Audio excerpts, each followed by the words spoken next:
Guess what day it is? Guess what day it is? Huh? Anybody? Julie, hey, guess what day it is? Oh, come on, I know you can hear me. Mike. What day is it, Mike? Leslie, guess what today is? It's hump day. Woo-woo! Oh, Wendy Bell Radio is live. Why do you leave me hanging? Like, why do you do that? I want to see how long you can not make a face or anything like that. I failed. Yes, miserably every day. I failed that test. Hey, good morning, good afternoon, everybody. How are you? My goodness, I haven't even rumbled. I can't browbeat you guys. Toolsies is here already. Hey, day before the birthday. Big birthday. Birthday Eve. He has to pay for his own insurance. He did. Congratulations, Michael. You're going to get... Wow. He did slide in right at the last minute with the last dental cleaning that we paid for. I don't blame him. He's like, I need some glasses, maybe some hearing aids. Yeah. So what day is it, Wendy? Some orthotics. Oh my goodness. Do you guys know what day it is today? No. Wendy, what day is it? Wendy, what day is it? It's hump day. Yours is so much better. No. It is. You ruin it, though. I know. Ruiner. I was a ruiner. What's going on, everybody? How the pajabbers are you? Okay, so. Uh-oh. Scale of 1 to 10. How much do you love me? Scale of 1 to 10. I take that back. How did you feel about the State of the Union? 1, 10, off the charts. Honest opinions. First time. I know how I feel. I want to see what you feel. First time I watched the whole speech. I stayed up late. It was a good speech. I wonder what you think. 10, 20, right? I figured we'd have. Now, look, I'm not asking you as like sycophants of Donald Trump. Like, I don't think I am. Well, I know I am because I love the man. And it was sealed for me the moment I met him, to be perfectly. The moment I talked to him on the phone, it was sealed for me. I was in. Yeah. I honestly think I love my president. There you go. I love my president. You know, I was so hungry for that. I was so hungry for that. He talks, and I told you this morning. The thing about it is he talks like you. He says what you're thinking. They're not even standing. What? Love you back, Aura. What's wrong with you people? Yeah, and then. Yeah, I said you people. It's very interesting how it worked out. I do think that is going to go down as perhaps one of the most influential but foreshadowing speeches of American history. What he said is coming. No taxes. What he said is coming is I believe him. Is great hope, right? It's just great hope. I feel that. It's my president. Toolsy. I was so proud. I agree. He said the left's not standing up to prioritize the American people was all I needed to see, right? I think he flushed him out. And here's what's great about Donald Trump. Forced him out. He knows it's all about optics. Yeah. He's like, I'm going to have you stand. Their TDS made them look even worse. Yes. I agree with you. Hey, before we get rolling, I want to talk to you guys quickly about Texas Bullion Exchange. WendyLovesGold.com.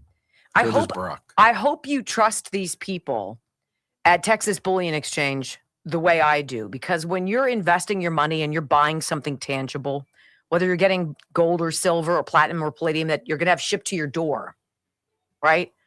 It's so simple. Or you're going to get it as part of your portfolio for retirement. You're going to have access to some of the most beautiful pieces, historic pieces for which there is limited mintage. Thank you, Froggy. I see you. I thank you for that. That was very nice. You get access to things like this at wendylovesgold.com. And they want to work with you, and they want to help you, and they want to help you grow, and they want to help you save and dream and enjoy and feel all the way we want to feel. And 855-927-5557. Did you see what Froggy wrote? 855-927-5557.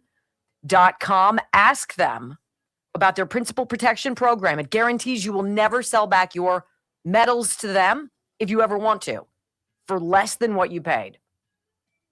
855-927-5557. No, what did Thank you, Wendy, for turning me on to wendylovesgold.com. This is a fraction of the profit I've made in silver because of the profit margin. Thanks, Froggy. So you only get a fraction? I'm not here complaining, right? I don't do that. Other people do. Wow. What? Wow. I love you guys, by the way, just so you know, from the heart. 5, 4, 3, 2, 1. Welcome to your daily dose of facts to fight off the liberal gaslighting. You can be in the middle of a hurricane. You have sanctuary in the city of Chicago. Or you can be on a calm day. North is still north. You could be in a thunderstorm. I am angry. We are not going back. Not ever. North is still north. People can yell at me. The hell with the Supreme Court. We will defy them. North is still north. It doesn't change fundamental things. And in this business, right is still right, even if you stand by yourself. We don't get fooled again. No. Live across the fruited plain and from sea to shining sea, we're converting the Marxist left 1 hour at a time on the Wendy Bell radio program.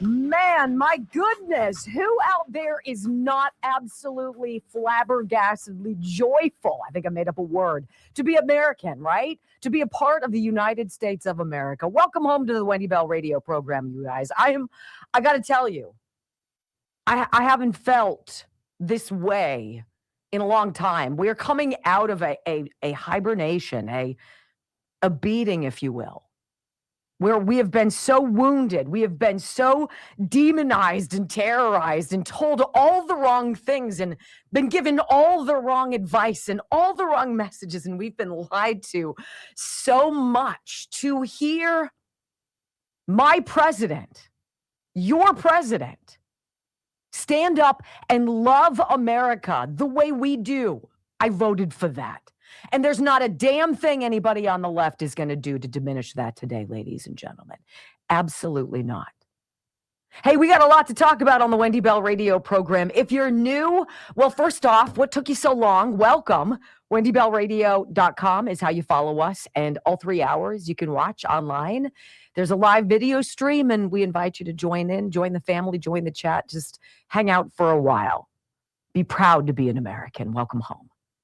I pledge allegiance to the flag of the United States of America and to the republic for which it stands, one nation, under God, indivisible, with liberty and justice for all. Amen. You know, I had a favorite moment last night, and I'm just going to say, if you do nothing else today, take the time and watch that State of the Union speech. I believe it will go down in history as one of the most important foreshadowing presentations in American history. What President Trump told us last night, the road he projected that is opening up in front of us should give you joy, should give you peace, at the very least, should give you hope. We're going to talk all about the speech. We're going to talk about what the Democrats did and didn't do. We'll talk about the people in the audience who were highlighted, who were honored, who were deserving of that honor. We're going to do all of that. Last night, before the State of the Union, Joe and I and our twins, Bobby and Chris, went to a viewing of someone that we cared very much about. And there is one thing beautiful about living in a town like Pittsburgh, Pennsylvania. I've been here almost 30 years. You could almost call me a lifer, but I'm not. The people who are lifers know each other. It's odd. Their circles intersect. They go back well in time, and it now has come to this point in our lives where we start seeing each other more and more at funerals or viewings or wakes or what have you. And this particular individual was the father of one of the closest friends of my twins, a young man who's commonly at my house, who has spent the night on more occasions than probably anybody else. And we knew Barry's time was not long. He had a terrible form of cancer, fought it for multiple years, always had a twinkle in his eye, even when doctors had to remove part of his tongue. And I think it was for the better part of a year that he was being fed through tubes. So we went to the funeral home yesterday, the four of us. The boys looked very handsome, wearing their school clothes, but with jackets, ties, khakis, dress shoes, crisp shirts, jackets. Joe wore a suit. And we walked in, and in a small town kind of family reunion way, you see people you haven't seen in years and years. And I finally locked eyes with the twins' friend, whose father was the one who died. And his dad is laid out just feet away from us. And I opened my arms, and this young man gave me a very special kind of hug. And he didn't let go. And I didn't either. And he held me, and he buried his face in my shoulder, didn't cry, just held me. And I squeezed back. It was almost like chicken who was going to release first. It had to be a minute and a half. And I felt something in that moment. We didn't have to say anything. And in fact, I didn't. I pulled back and I took his face in my hands. And I kissed him on the cheek. And I left lips on his face. And I said, you come over anytime, whether the boys are home or not. I saw a hug like that hours later at the State of the Union. And it's not going to be a memory that anybody is going to clip and put on your social media feeds. It's not going to be an experience that will be played on the evening news, or one, in fact, that you might have even paid much attention to. But in this moment, President Trump, standing before Congress and the Supreme Court, calls out a young woman in the audience sitting up in the upper balcony. And he describes how her uncle had been in an opposition party in Venezuela against Nicolas Maduro. And her uncle had been kidnapped and thrown away in Caracas in a hellscape gulag, literally to never be seen or heard from again. Until that brave military operation that captured Maduro and his wife, and the diplomacy that would follow afterwards with President Trump and the new president of Venezuela. And that prison, as part of their negotiations, was closed. And a lot of the political prisoners, including this Venezuelan man, the uncle of the woman in the balcony, were released. Unbeknownst to her, the Trump administration had flown her uncle from Caracas to Washington, D.C. And he welcomed this man, Enrique, into the chamber. And his niece, you didn't have to hear a word. He walked down a few steps, and she absolutely buried herself in his arms. And there was a tenderness and a love and a connection, that kind, where you put your hand on the back of the head of the person you're holding, and you hold on for life. There was a love, an unspeakable bond. And it brought me to tears, because I felt that in a different way just a few hours earlier, that feeling. President Trump understands these feelings. He's the one on the phone when something horrible happens to your family. He's the one who, when Joe Biden and Bill Clinton and Barack Obama were raising money at Radio City Music Hall, went to Long Island to the viewing of a New York police officer who was killed by an illegal immigrant. He's the man who stands up when everybody else looks at the job ahead and just walks away. And last night, there were about 10 of those stories. That is it. That is it. It's that feeling. It's that love. It is that bond. It is that togetherness. It is that connection. It is that family that is America. Now, there are people who don't want to be part of the family, apparently, or their priorities somewhere along the way went vastly askew. And that's too bad for them. But last night was Team America's night. Last night was about hope and faith and goodness and heroes. And you're going to hear those stories today. Sometimes it is that touch, that embrace, that lingering connection that we're all so freaking hungry for. When we come back on the Wendy Bell radio program, the moment that President Trump proved he is a master class chess player, the moment he asked everybody who agreed with him to stand up, and the moment the Democrats shot themselves for the last time. Next on the Wendy Bell Radio Network.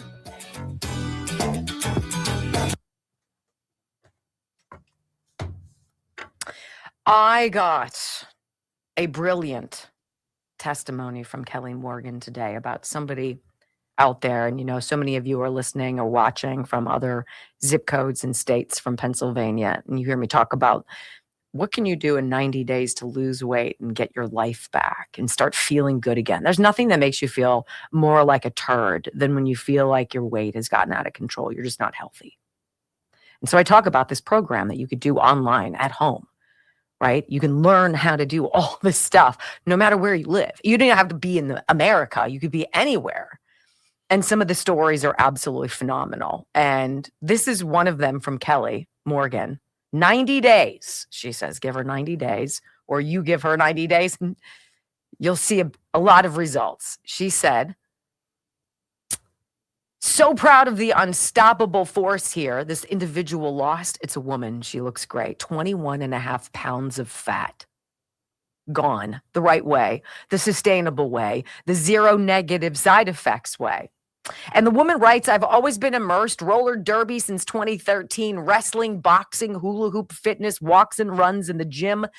When Derby paused in 2020, the gym became my outlet 5 days a week, sometimes twice a day, but surgery, setbacks, and a concussion, nothing stopped me.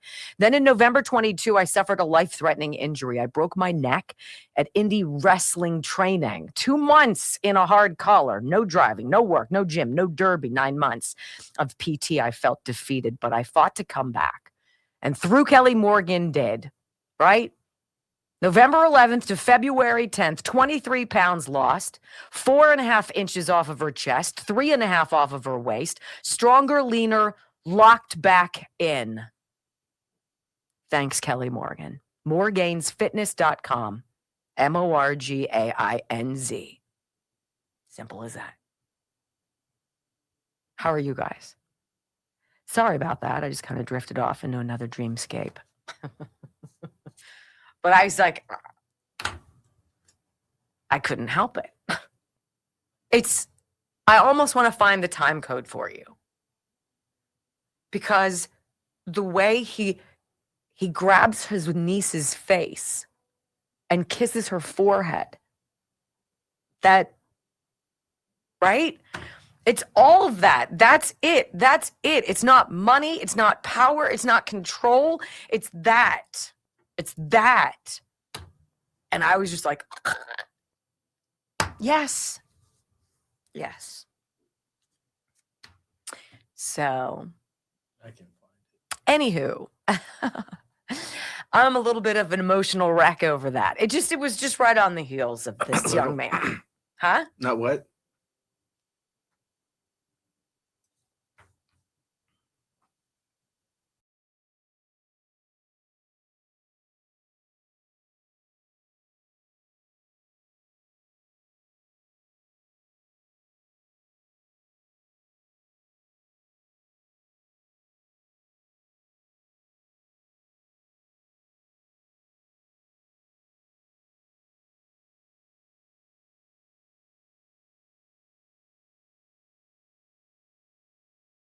For the entire world. I mean, his address wasn't just to the United States. It wasn't just to you and to me.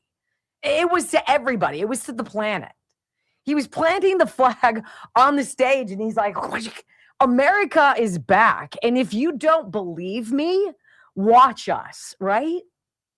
But in his masterful way, and welcome back to the Wendy Bell radio program, by the way, President Trump managed to make the Democrats choose, right? Like, there's some things that we should be able to say are so much bigger and more important than politics. Anything having to do with a child, I think we could probably get up and applaud for if we have couth, right? But so many of these things, the Democrats just sat there on their hands. I've got 26 examples later. We'll cherry pick a few of them. So Trump gets up and he's like, look, I'm gonna basically force you to decide. I want everybody who agrees with my following statement to please rise, essentially, right? And the Democrats don't. It is absolute political freaking suicide because the entire planet got to see Team America, America First, the family called USA, and then the Democrats who feel totally differently. This was that moment. So tonight I'm inviting every legislator to join with my administration in reaffirming a fundamental principle. If you agree with this statement, then stand up and show your support. The first duty of the American government is to protect American citizens, not illegal aliens.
Isn't that a shame? You should be ashamed of yourself not standing up.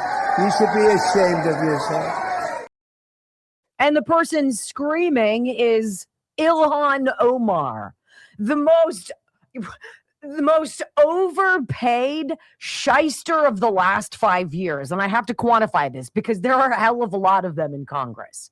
She has the audacity to sit there and smugly sneer at the president of the United States and then shout at him and call him a murderer because two people in Minneapolis decided to make a series of bad decisions not dissimilar to George Floyd, and they got killed. That's President Trump's fault, according to Ilhan Omar. Look, in the country that I love, that you love, that we would die for, this isn't complicated. This country that we love was not built for immigrants. It was built for we, the people, by generations of Americans who fought the most ridiculous odds, who fought weather, who fought terrain, who fought their own brothers, and who fought enemies all around the world. So that someone like Ilhan Omar could come here from Somalia and be educated and become an outrageous success story. But she's not, because she ripped off this country, because she took a gift that people die for, and she trampled it, and then she lit it on fire and smugly accused President Trump of murder. Okay. That question that the president asked, if you agree with this statement, then stand up and show your support. The first duty of the American government is to protect American citizens, not illegal aliens. The Democrats don't agree with that. The Democrats believe in illegal aliens more than you, more than the foundation of this country. Because they realize the only way they will ever win again is by somehow converting those millions of people into quick voters. So let's go. When we come back on the Wendy Bell radio program, let's hear the best of last night. Buckle up next.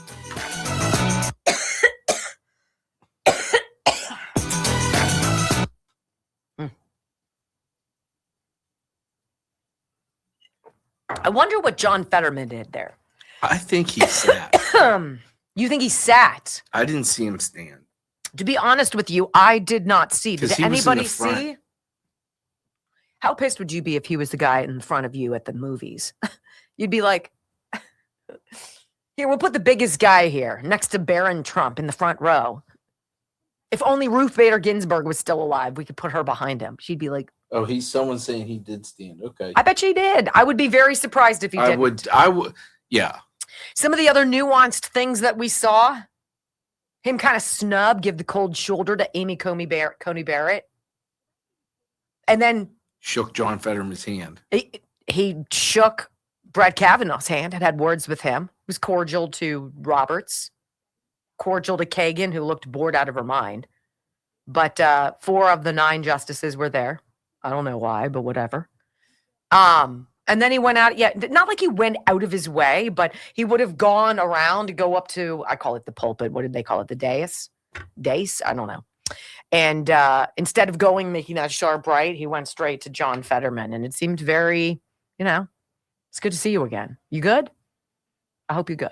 All right, good. I saw a Democrat on, I think it was C-SPAN, say that Trump tried to corner them with that. If that's how you feel, then why wouldn't you stand and not give it to him? If you can't stand for America first, then you shouldn't be serving the American people. Honestly, That is a disqualifier. What President Trump asked them to do, and they failed to be able to do, is disqualifying. So when these assholes try to run again, vote for me, I'll protect your democracy. Be like, well, it's so funny because you stayed seated. Why? Why? Because your hatred of one man is greater than your love of country. That's called mental illness. Good luck with that.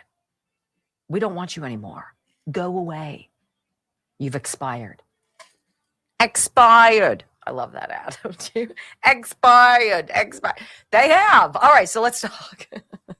I want to talk to you guys. What do I want to talk to you guys about? I'm all discombobulated. My goodness. Okay. Cozy Earth. Cozy Earth. Okay. So I got my Cozy Earth. I got the towels. Best towels you'll ever have in your life. You know how you get new towels and they pill all over you? Especially if you're hairy, like men, you get the little nubs of the fabric in you and you're like, not Cozy Earth. They are the most luxurious, fantastic, most absorbent, terrific towels I've ever had. Seriously, I've never had nice towels. I'm just going to say it. The sheets don't get me started, but they also sent me a comforter. So it's made from viscose, from bamboo. Okay. So what it is the pulping process of taking the bamboo stalks and the leaves, and they get pulverized into this mush. And it's from that mush that this phenomenal product is made. It's temperature regulating. It's amazing. It is the softest, like wrinkle resistant. I mean, it's phenomenal. You get 100 nights to sleep on your Cozy Earth sheets. And the comforter is crazy. They sent me one of the comforters, King Comforter, and it's got the little ties on it so you could put it in a duvet. It's not thick. It's not bulky. And I haven't put it in a duvet yet. We just plopped it right on top of the Cozy Earth sheets. I have never fallen asleep and been more excited to go to sleep than I am now. CozyEarth.com, up to 20% off, depending on what you choose, with my name, Wendy. CozyEarth.com, we checked it before we got on the air. I'm like, I promise you it's going to work. CozyEarth.com/Wendy, up to 20% off. Put my name in there. But when you do CozyEarth.com /Wendy, it pops up and it's like, hey, Wendy Bell Radio listeners. And then I guess that says, how did you learn about us? And you just find my name. I'm telling you what. You spend a third of your life allegedly in bed. Why shouldn't it be absolutely everything? Why should it not be a dream? Their things are dreamy. CozyEarth.com /Wendy. Oh my goodness gracious. Just gonna Someone in the chat said, Juan Gino says that we hate their ideas, they hate us. I'm to the point now, I don't really hate anyone. I don't respect them at all, which could be worse. Yeah. I than hate. Pure just not standing for someone. The guests that the president brought out too. I mean, this isn't like grandstanding stuff. And the left has tried to call it like a game show. Like they were just throwing awards at people. And I'm like, how can you be so flippant and glib? They did the same thing when he gave Rush the yeah. Mm-hmm. Yeah. I love the stuff for Team USA. We're gonna have parts of that coming up. It is worth carving out your time to watch in its entirety. I gave you that time code. Oh. 1 hour and 30 minutes and 30 seconds. Trump starts to talk about it. 1:30. He talks about Enrique and his daughter Alejandra, his niece Alejandra. I'm telling you what, I just want you to load it. Maybe in the next commercial break, we have a link on Locals to the whole speech. But I want you to watch just the tenderness. You don't even have to listen to anything.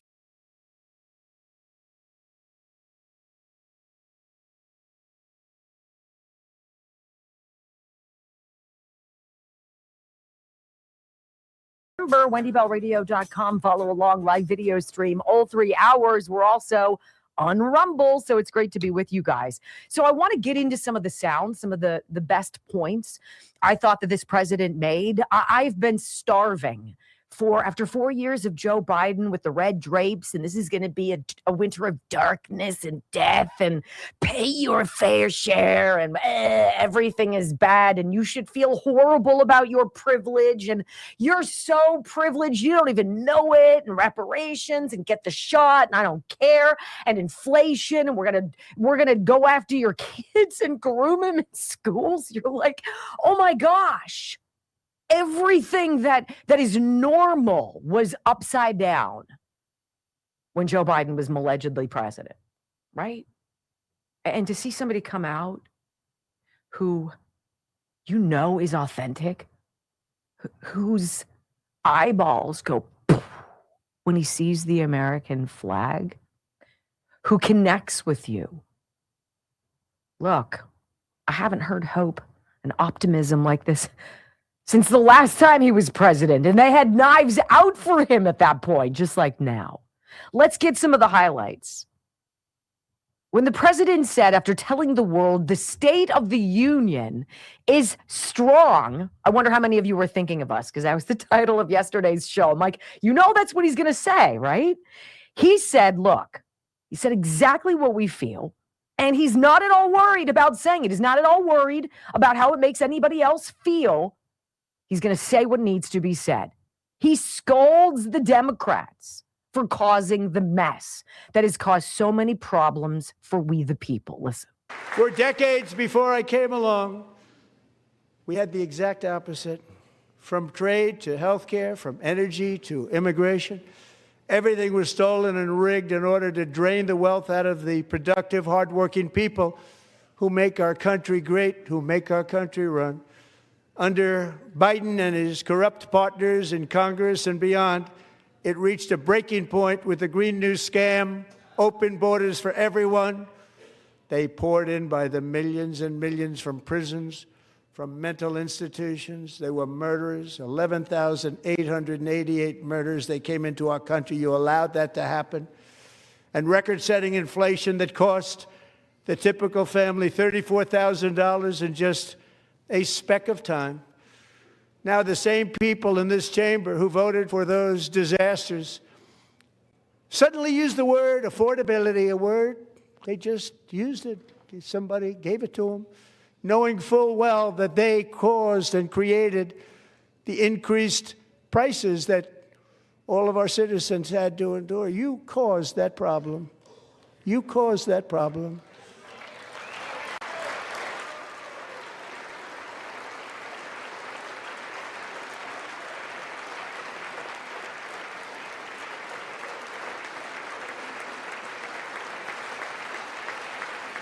They knew their statements were a lie. They knew it. They knew their statements were a dirty, rotten lie. Their policies created the high prices. Our policies are rapidly ending them. We are doing really well. Those prices are plummeting downward. It's important that he talks about that. Don't try to saddle this administration with what your bad decisions, your inept DEI box-checking leadership, your theft of an election to install a shell of a human being, a conduit through which Barack Obama could foist upon the American people his so desired third term, to flush the prosperity and the hope of the American people down the toilet. You did that, the president said. And he's right. And he talks about tariffs and the high court. And it's an uncomfortable moment because you have Roberts, Chief Justice, and you've got Amy Coney Barrett sitting right in front of him. What was the president going to say? And then just 4 days ago, an unfortunate ruling from the United States Supreme Court. It just came down. It came down. Very unfortunate ruling.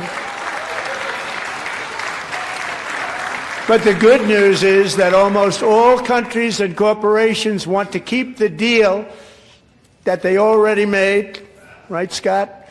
Knowing that the legal power that I, as president, have to make a new deal could be far worse for them, and therefore they will continue to work along the same successful path that we had negotiated before the Supreme Court's unfortunate involvement. So despite the disappointing ruling, these powerful country saving. It's saving our country, the kind of money we're taking in. Peace protecting. Many of the wars I settled was because of the threat of tariffs. I wouldn't have been able to settle them without. Will remain in place under fully approved and tested alternative legal statutes. And they have been tested for a long time. They're a little more complex, but they're actually probably better, leading to a solution that will be even stronger than before. Congressional action will not be necessary. It's already time-tested and approved. And as time goes by, I believe the tariffs paid for by foreign countries will, like in the past, substantially replace the modern-day system of income tax, taking a great financial burden off the people that I love.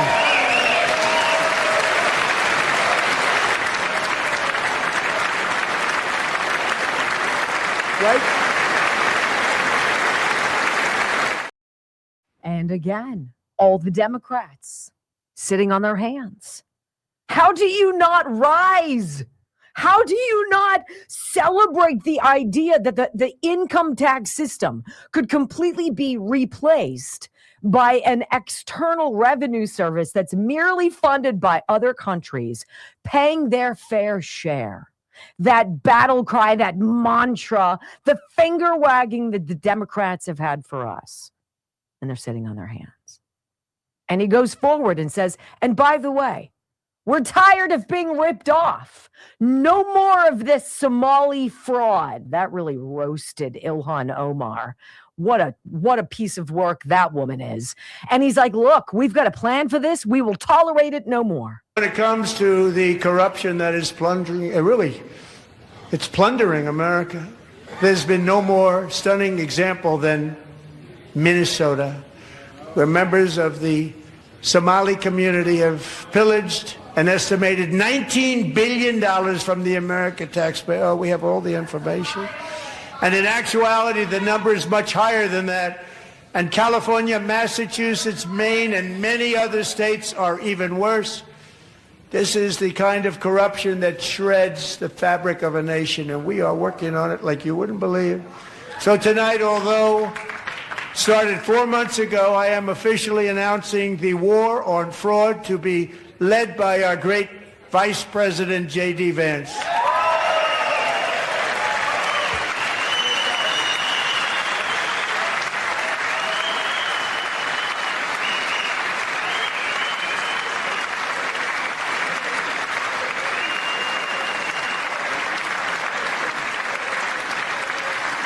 We'll get it done. And if we're able to find enough of that fraud, we will actually have a balanced budget overnight. It'll go very quickly. That's the kind of money you're talking about. We'll balance our budget. The Somali pirates who ransacked Minnesota remind us that there are large parts of the world where bribery, corruption, and lawlessness are the norm, not the exception.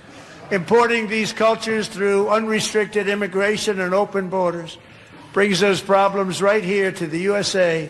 And it is the American people who pay the price in higher medical bills, car insurance rates, rent, taxes, and perhaps most importantly, crime.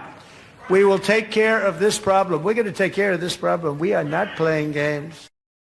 We are not playing games. Rashida Tlaib is smirking, wearing an F-ICE pin on her lapel. You have a sitting member of Congress wearing a pin at the State of the Union that says F-ICE. That's called un-American. That's called disqualifying. That's called get the hell out. And finally, how about this? On insider trading, the moment I'm pretty sure the old bag wasn't expecting. As we ensure that all Americans can profit from a rising stock market, let's also ensure that members of Congress cannot corruptly profit from using insider information.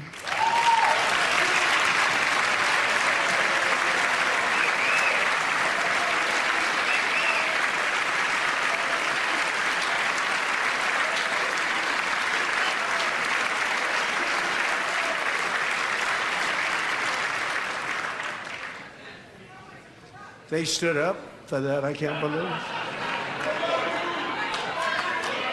I can't believe it. Did Nancy Pelosi stand up if she's here? Doubt it. Pass the Stop Insider Trading Act without delay. You know what I love about President Trump? He says what everybody's thinking, and everybody there is ready for it and so delighted to be a part of it. You've got J.D. Vance over his right shoulder. You've got the Speaker, Mike Johnson, over the left. They are laughing because they know it's true. And it's actually not funny. How on earth is Ilhan Omar's worth now? $30 million. Don't tell me that they gave her that sweet of a New York Times best-selling book deal. You know darn well what the answer is, and so does everybody in that chamber and everybody with half a functioning, brain stem who was watching last night. America deserves better than you clowns sitting there, particularly those of you who can't manage to stand up and clap for true American heroes. Did you hear about how they didn't clap for a 100-year-old World War II veteran? Right? Did you hear about the little girl who was badly brain damaged, whose life has forever been changed because an illegal alien got a commercial driver's license, who couldn't speak English, didn't know the road signs, and plowed into her family's car going 60 miles per hour in a tractor trailer? Would they stand for that? What do you think? When we come back on the Wendy Bell radio program, the moment Team USA, the men's gold medal winning Olympic hockey team, walks into the chamber, and it is delicious next. A little Michael lingo on the eve of his birthday. All right, look, I want to tell you something. It's very exciting. It's no shots. It's no wild drugs. It's no rolling the dice on big pharma. It's no more worrying about what are the side effects or long-term concerns about some of these weight loss medications. It is something made by a company that I trust, Juvenon. And it is a product that is supposed to help you lose weight. How? Well, it's very simple. It connects the sometimes broken connection between your brain and your gut and your stomach telling you, hey, you know what? I don't need to eat anymore. And so you don't. And so you don't overeat and you don't eat the wrong stuff and your appetite goes out the window, but it's not destroyed. Right? It's slow, steady, progressive, dependable weight loss. And it's from a company that I trust called Juvenon. And it's called GLP-1 Gold. And that's what it does. And you can get it right now. Try it for a month.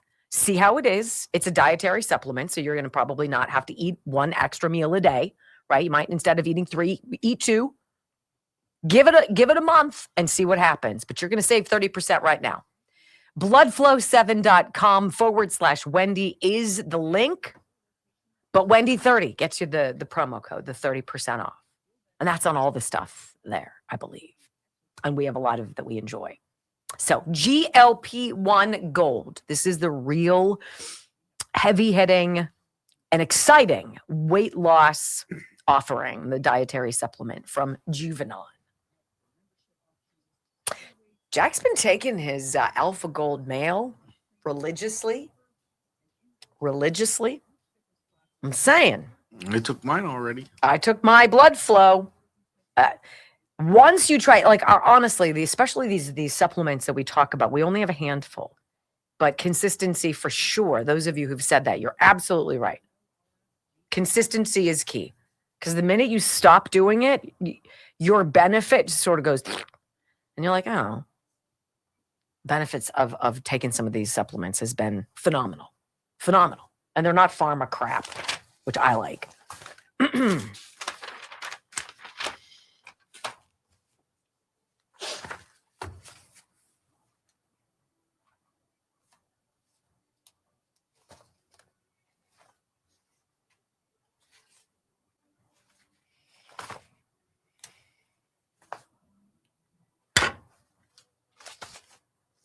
I thought it was the speech of a lifetime. And Brock, you were right. You said he felt it was like a mixture of one of his rallies. Yeah. I said it was like Kind the of State of the Union where he's telling you that stuff, but like mixed in his rallies of like a big tent revival. Nancy. Yeah. Oh, did she stand up for that? Like that's the type of That'd stuff be he surprising. does. Yeah. Right. I look, they won't even. Oh, they did stand for that. Surprising. And then later in the State of the Union, he literally calls them out. He's like, "You're crazy. Yeah. You literally are crazy people. You are not serious people. Like we're trying to do right by the American people, and you're here because you want clicks or what? You want to resist? Okay." The camera panned to Keem Jeffries at one point. He was just like, I'm like, it's such a bad look. Yeah, you look like a klutz, dude. Stop it. We're all here hoping that the State of the Union is strong. That's what he said he wasn't going to go. You want it to be weak, you know? They don't want wars to end. They don't want military things to stop. Like, they want that. They don't want taxes to stop. That's how they get paid. They don't want pharma prices coming down. What are you talking about? They don't want you getting well.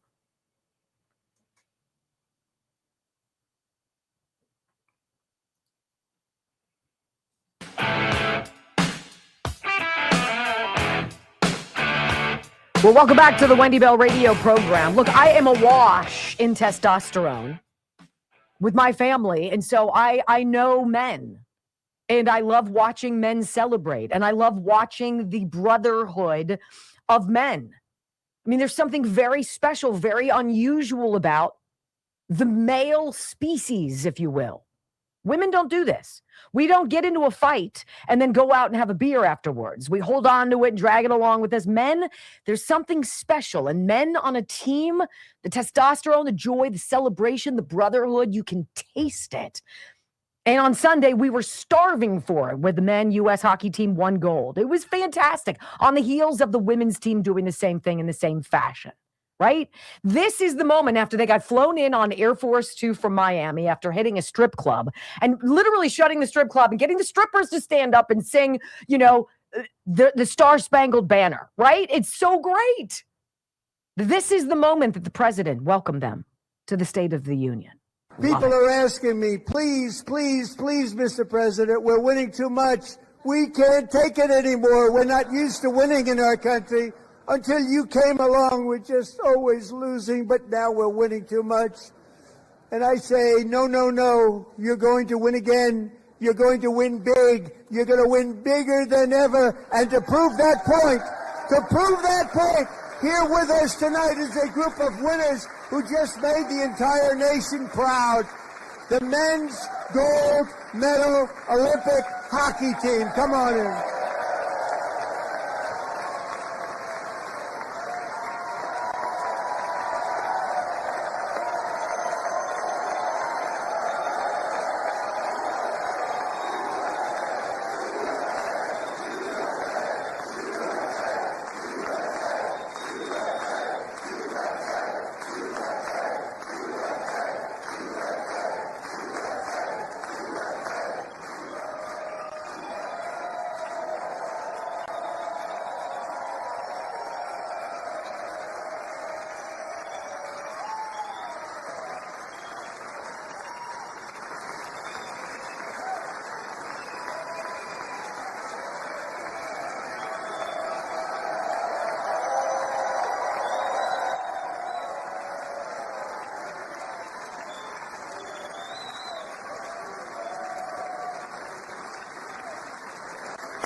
Go ahead.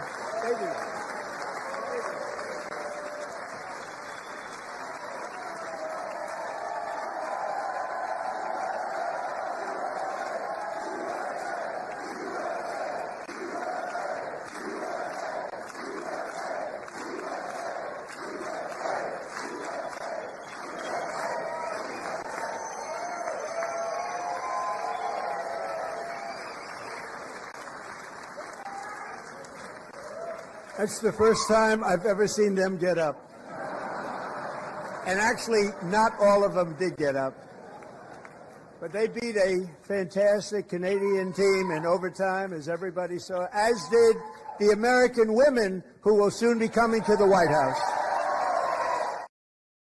So if we're going to get our panties in a bunch and run around with our hair on fire, he doesn't want the women there. Well, they'll figure it out. Stop it. I don't have time for that, right?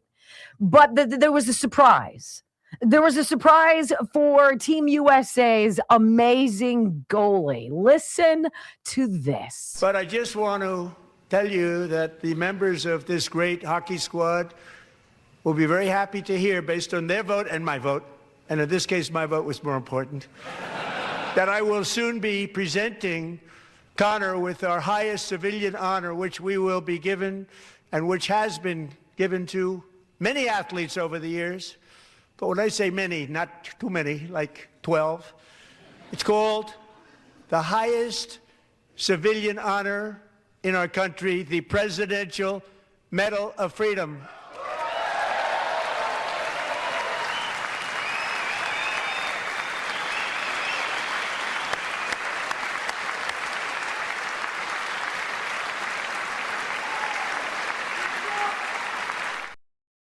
How amazing. And think about who Joe Biden gave that award to, gave that medal to, right? Did he give it to Shay Ross? Ruby Freeman, mother and daughter duo in Atlanta, who were able to those ballots all night long on November 3rd, 2020. In Joe Biden's world, in the Democrats' world, those are the heroes. Those are the medal winners. In Donald Trump's world, it's those who fight, those who win, and those who represent Team USA. Connor Hellebuck getting the Presidential Medal of Freedom coming up soon, and the women coming into the White House at some point as well. Apparently, they just couldn't get it together for various reasons. Okay, what have you? And the men's team even said they were so close with the women's team. How exciting to be able to do this with them. When we come back on the Wendy Bell radio program for hour number 2, look, it boils down to something very basic. Either you love America more than you hate Donald Trump, or you don't. And the Democrats are given that opportunity to lay their cards on the table. So which one is it? Is it America, or is it your derangement over President Trump? You listen. You decide. Next on the Wendy Bell Radio Network. Connor he was flabbergasted. Absolutely flabbergasted. And I wonder how many of his teammates will come back. All of them. Right? Wouldn't you? I'd be there like white on rice. That moment, I mean, if you could bottle something, like I had one moment, like, do you have a best memorable moment of your life? Right? Like I said yesterday, I did. The miners getting rescued, the Q Creek miners. That was the best moment professionally of my life. Knowing that all of them were alive and they were all going to come up to their loved ones. You can't, sorry. Can't beat it. Those young men can't beat it. All right, I'm going to run to the bathroom. I'll be right back.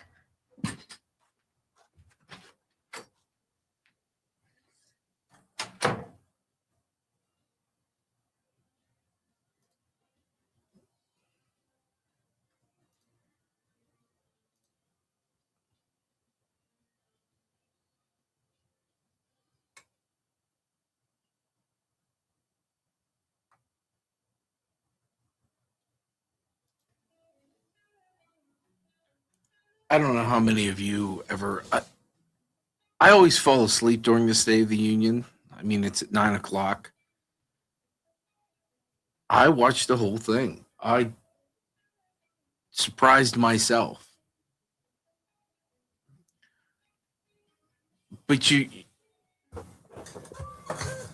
your blood starts to boil when you see people sitting there when he's saying, if you're for American and not illegals, please rise. Please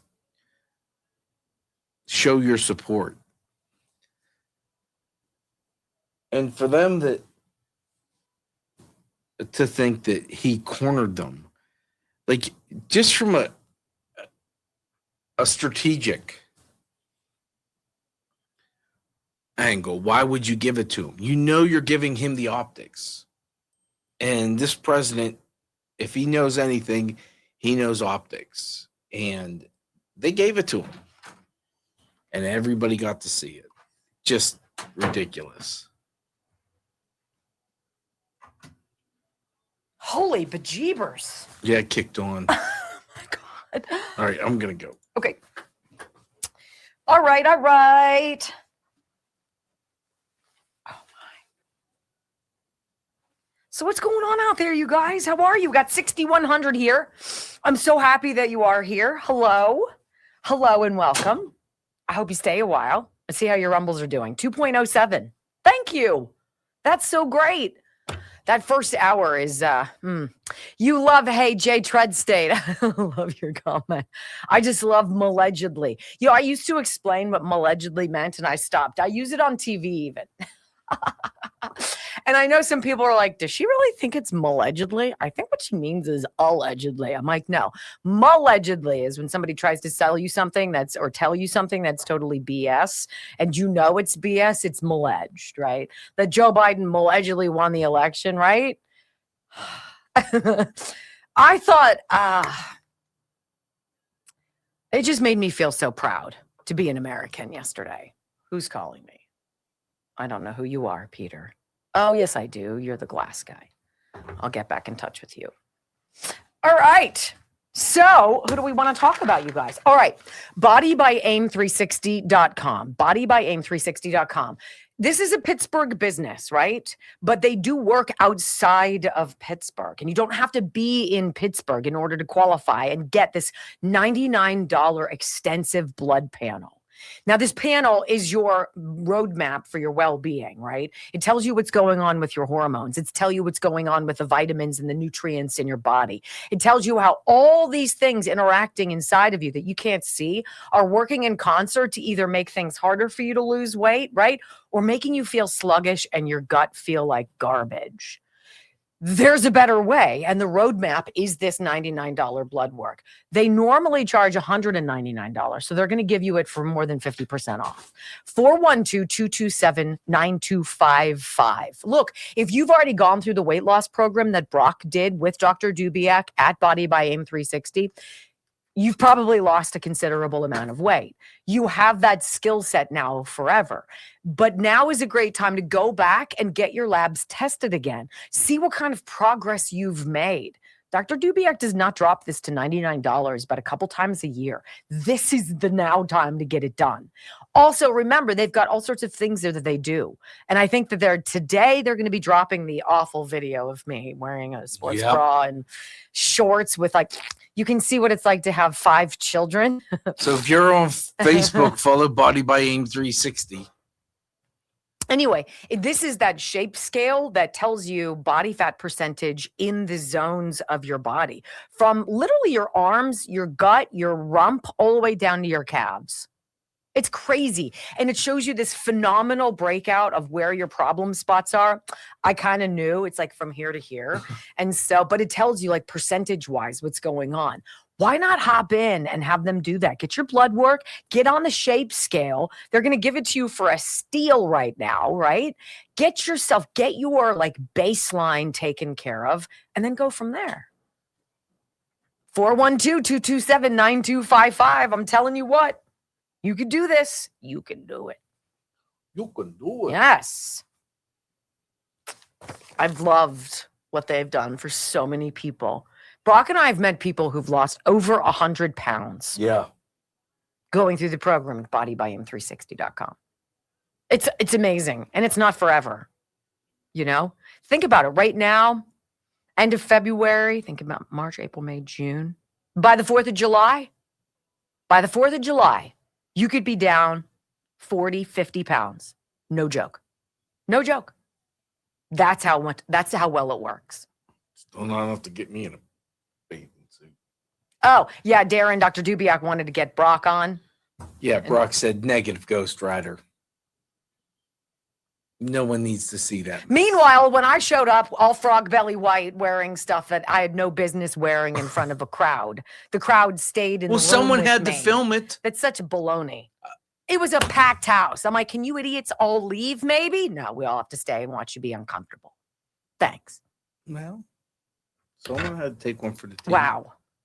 5, 4, 3, 2, 1. Wendy Bell, America's anchor mom, fighting for America 1 hour at a time. Welcome to the family. We're going to win so much. We're going to win at every level. We're going to win economically. We're going to win with the economy. We're going to win with military. We're going to win with healthcare and for our veterans. We're going to win with every single facet. We're going to win so much, you may even get tired of winning. And you'll say, please, please, it's too much winning. We can't take it anymore. Mr. President, it's too much. And I'll say, no, it isn't. We have to keep winning. We have to win more.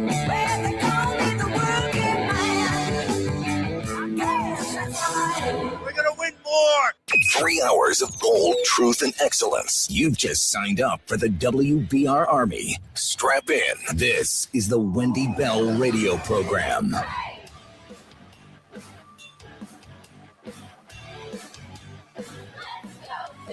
Welcome back to the Wendy Bell radio program. It is a delight to be with you. You know, we're talking about the State of the Union, and it's interesting.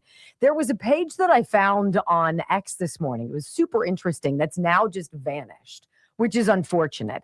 And it's a list of all of the things that the president said yesterday at the State of the Union last night, that the Democrats decided not to stand up and show their support for. I mean, since the beginning of this country, right, we know how we celebrate and stand up and voice our approval or our support for something. You stand up, you rise, and you clap. And they sit down with ugly, mean faces on, right, with their hands underneath their legs, and they scowl at the president and at the Republicans who are howling, who are lapping it up because this is what we voted for. 26 things, you guys. I'll name some since this list is now vanished from my computer. I'll tell you some of the things that the president talked about that the Democrats refused to stand up for. And some of it's just absolutely ridiculous. You know, calling out the little girl, Delilah, and we're going to hear about her coming up, who was injured by that illegal alien who got a commercial driver's license, right? Talking about the surgeries that she's had, the damage done to her little body. And now the president is naming a law after this little girl, little 6-year-old, who was forever damaged by the actions of a sanctuary state, California. And now President Trump is making, or going to hope to pass a law to make it illegal to give illegal aliens commercial driver's licenses, right? Democrats sat. He introduced a young woman who, unbeknownst to her parents, had been groomed by teachers at her school. And they were taking her on the journey of the hormones and all of that to become transgender. Her parents had no clue. President Trump invited her and her family to stand up where the USA men's hockey team came into the chamber and to be called out because she was saved. She was saved before some body-altering, life-mutilating and changing procedure was done to her. And Democrats sat on their hands, right? For the helicopter pilot, the guy who flew the mission to take down Maduro, whose legs were nearly blown off. They sat on their hands. Are you kidding me? I want you to hear this because the president did see this. The president did call it out. And this one, Irina Zarutska's parents. Arrested a 3-year-old who came to America fleeing Ukraine, oddly. Came here to start a new life. She was the one whose throat was slashed on that light rail train in Charlotte. And as the president calls out specifically Irina's mother, and the camera slowly pushes into her face, and you can see the unmistakable resemblance between mother and daughter. The anguish on that mom's face. And Democrats sat on their hands. Listen. Arrested over a dozen times and was released through no cash bail. Stood up and viciously slashed a knife through her neck and body. No one will ever forget there were people on that train. No one will ever forget the expression of terror on Irina's face as she looked up at her attacker in the last seconds of her life. She died instantly. She had escaped a brutal war only to be slain by a hardened criminal, set free to kill in America, came in through open borders. Mrs. Zaretsky, tonight I promise you we will ensure justice for your magnificent daughter, Irina.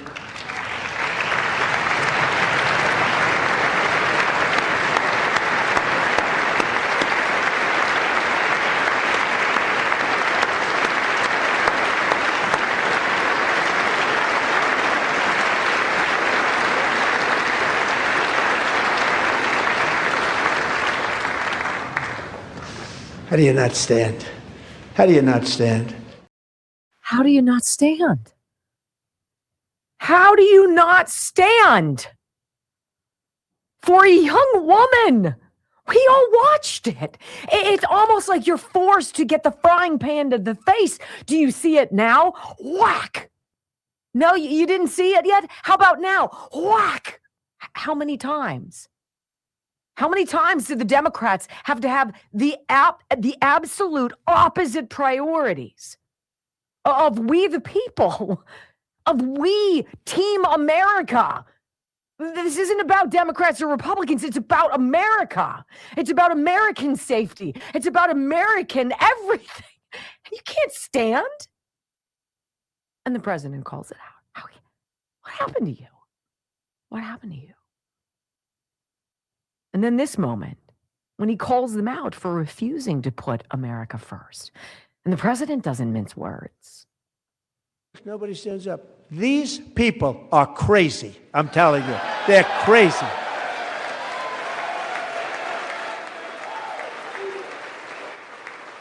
Amazing. Incredible. Boy, oh boy. We're lucky we have a country. With people like this, Democrats are destroying our country, but we've stopped it just in the nick of time, didn't we? Huh? Wow, what an ad-lib comment. They've tried to destroy America. They want to destroy America. And we've stopped it just in the nick of time. Can you only imagine the layers of nuanced meaning in that sentence off the cuff? We've stopped it. We've stopped their fraud, or at least we're in the process of it. And God willing, maybe after Pam Bondi left that chamber, maybe even she went back to the Department of Justice to start filing some indictments. Maybe we'll see somebody arrested for one of something because the evidence has been laid out at our feet. And then he says this. He says, look, Democrats do stand when Trump calls them out for voting against significant tax cuts. Think about that. The president says the tax cuts they did not support at all. Think about that. The Democrat Party wants you overpaying. They want you burdened by a cumbersome tax code. They want you suffocating, but with rules and regulations. They want you begging for mercy, on your knees, waving a white flag around, asking for a 15-minute city. And please, just enough electricity to fire up your electric car. This is what the president says. All Democrats, every single one of them, voted against these really important and very necessary massive tax cuts.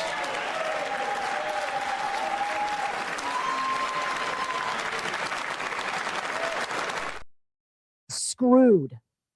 That's what it was. They voted against our record and historic tax cuts that will return to the American citizen who works every single day. Right? No tax on tips, no tax on overtime. How about on all of the other things for seniors? And the Democrats voted against Every single one. Hook, line, and sinker. And then they have the audacity to stand up and shove it in your face. Yeah, we voted for that. Yeah, we voted for illegal immigrants too. Uh-huh. Are you out of your mind? No. It's who they are. And this is where Ilhan Omar and Rashida Tlaib bark at the president. They're screaming at him. Ilhan Omar's calling him a murderer. Oh, boy. You should be ashamed of yourself not standing up. You should be ashamed of yourself. That is why I'm also asking you to end deadly sanctuary cities that protect the criminals and enact serious penalties for public officials who block the removal of criminal aliens. In many cases, drug lords, murderers all over our country, they're blocking the removal of these people out of our country, and you should be ashamed of yourself. Yeah.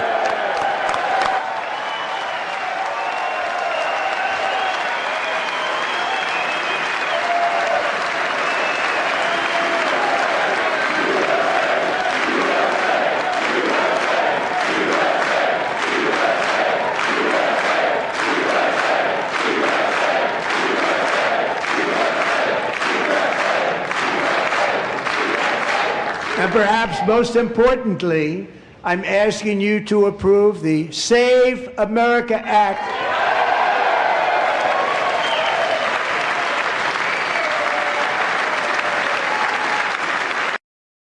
That applause goes on for about another 60 seconds. We thought we'd cut it short for you. Democrats, not a one that I could see stood for that. Maybe John Fetterman. Maybe he's the one lone ranger who isn't a complete whack job. President Trump calls him out. You should be ashamed. We are of them. When we come back on the Wendy Bell radio program, my friends, the Democrats' State of the Union boycotts. You know how they weren't going to show up? Like 70 members of Congress just didn't show up? Okay. So how did their counter programming go? Was it really like awesome? Yeah, super duper. Wait for it. Next on the Wendy Bell Radio Network. Such a bad look. So tacky. Like so tacky. It's like going to church, right? Everybody knows what's decorum at Mass. Don't wear a ball cap. I don't want to see you wearing jeans. You don't talk or eat. You're not disruptive. There's decorum. There's class. And then there are the Democrats. Look, I didn't like it when Marjorie Taylor Greene did it to Joe Biden. I thought it was tacky then. Certainly tacky. Among those two members of Congress. Rashida Tlaib's opening line when she was first elected, we're going to impeach the mother effer. Super, super classy.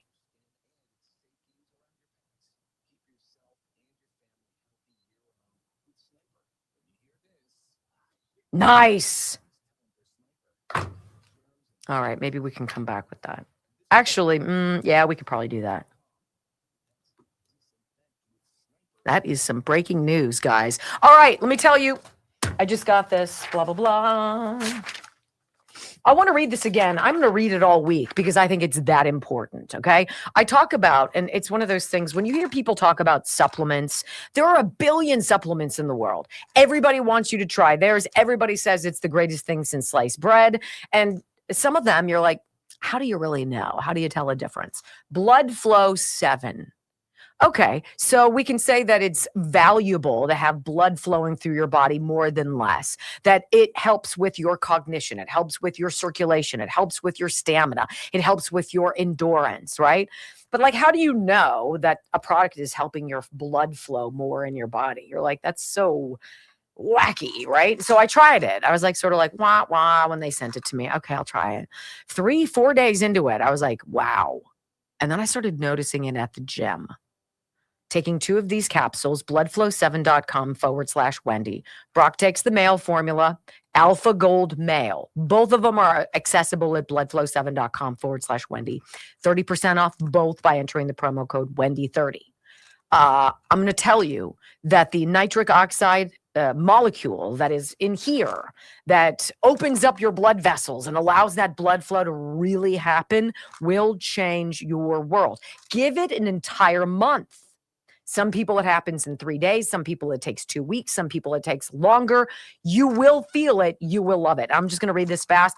Hey, Wendy, I've been meaning to email you for several months now to tell you that I totally attribute my taking Blood Flow 7 for the 2 to 3 weeks prior to my summer vacation to Croatia and being able to tour this city wall that has 1,080 steps. I had to walk 1,080 steps, was able to do it, and I'm not so sure I would have been able to do it before taking Blood Flow 7. 100% agreed. 100%. Try it for a month. Period. Bloodflow7.com/Wendy. It is a. Chuck Schumer says that Trump only honored the USA men's hockey team because he didn't have enough other wins to tout. Oh, also said that they were Democrats were reserved and well behaved at the State of the Union. Does he think we don't watch? I just pity now. You know, I think hatred is a strong comment. I don't hate these people. I pity them and I don't trust them and I wish they would go away. And I look forward to enjoying sweet revenge when the boomerang of justice slabs him in the mouth. I will be delighted when I see Ilhan Omar hopefully carted away in handcuffs and deported back to Somalia. Get the boop out. That would be glorious. Peace out. Welcome back to the Wendy Bell radio program, my friends.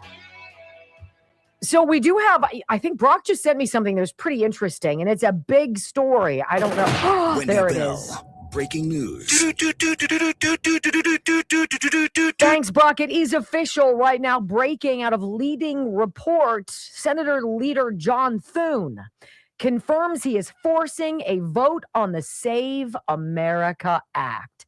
Hell yes, you guys. There is nothing more important right now than this measure going through. And the president said that last night. There is nothing more important right now. We've got to get the Save America Act across the finish line. We have to force the Democrats, right, to a vote so everybody can see what's going on because they won't vote for it. I got a little something on that from New York, a viewer email yesterday. I want to read it to you probably after the commercial break, but I want to bring you this. Remember how the Democrats said that they were going to have some counter programming? They were going to do a sort of like what Turning Point USA did as a counter Super Bowl halftime show. It was all about America, faith, family, and freedom. Yes. The Democrats try to tap into that, but they're not good at that. Their counter programming fell just a wee bit flat. In fact, there is a reporter. She's in I'm going to pull this up. The Wired In. This is a podcast, Wired In, a reporter in D.C. A guy in the studio is like, let's go out to the field and see what's going on. I don't remember the gal's name, but he's like, so how many people tuned in for this or showed up to this Democrat counter programming to the president's State of the Union? It was packed, let me tell you. Listen. What is the crowd like? Give us a breakdown. What's the average attendee? I just want to know who goes to one of these things. What's it looking like? So when you say who goes to these types of things, not many. There's probably 75 people in this crowd, and I would say 35 of them are reporters. Yes, and maybe we've seen it in Minneapolis. We've seen it with protests. Right when it starts at 9 p.m., they're able to get these droves of people. But as of right now, it's a pretty slim turnout. Very slim. We got about 75 people, I'd say. Probably about half are just media. She's reporting for the Daily Wire on the Wired In podcast there. Yeah, not a lot of people buying what the Democrats are selling. It's ridiculous. And then how about this one? How about this is a great expose of how easily people lie to you and to reporters, to people on the street. Imagine what they do to pollsters. And then this is a young lady. She's at a college campus, doesn't tell us where. I'm not familiar with where. And she's like, look, I'm going to ask Generation Z, right? These are the college kids these days. What did you think of the president's State of the Union speech? Except he hadn't made it yet. She asked them yesterday during the day. Of course, his address to the world was last night. And 99% of the students had no idea that they were answering a question about something that hadn't yet happened. Listen and enjoy every second. College kids are telling us Trump's State of the Union didn't go so well. The only problem? It's tomorrow. Rate Trump's State of the Union speech 1 out of 10. 1's the worst, 10's the best. Negatives. And why? I think we all know a lot of reasons. Yeah. What about the State of the Union last night? 1 to 10. It was like a 1 or 2. I mean, it was all over the place. Probably just giving a 0. Gonna give it a 1. And why do you say 1? I don't think he's very articulate. How did Trump do at the State of the Union? 0. I'll be real, I didn't watch it. Like, yeah, I didn't really watch it much. I watched it for a little bit, but turned it off. The State of the Union last night. How was that? 1 to 10. I didn't know it was last night. I thought it was tomorrow. No, you're good. You passed the test. Good job. Goodness, one of the kids knew. I'm sorry, I got to be honest. I thought it was tomorrow. And she's like, yeah, you're the only one who basically got that. How about the one gal when the guy was like, yeah, I didn't watch it. At least he told the truth, right? The gal he's walking with is like, well, I really didn't watch. I watched only part of it. No, you didn't. Why would you lie? Why would you lie? One, you don't know. Because you're not informed. I got to be honest with you. I'm not so sure when I was 18, 19, 20 years old, if I was clamoring to watch the State of the... I actually was. I remember. I remember. It was Bill Clinton. Right? And I had voted for him. Don't hold it against me. I actually voted for him twice. Look, we all have making mistakes in our youth. But look, they're like, oh, yeah, he's just terrible. It's negative. He's not articulate. You don't know what you're talking about. You are the vacuous product of propaganda being thrust down your throat. For how long? For how long?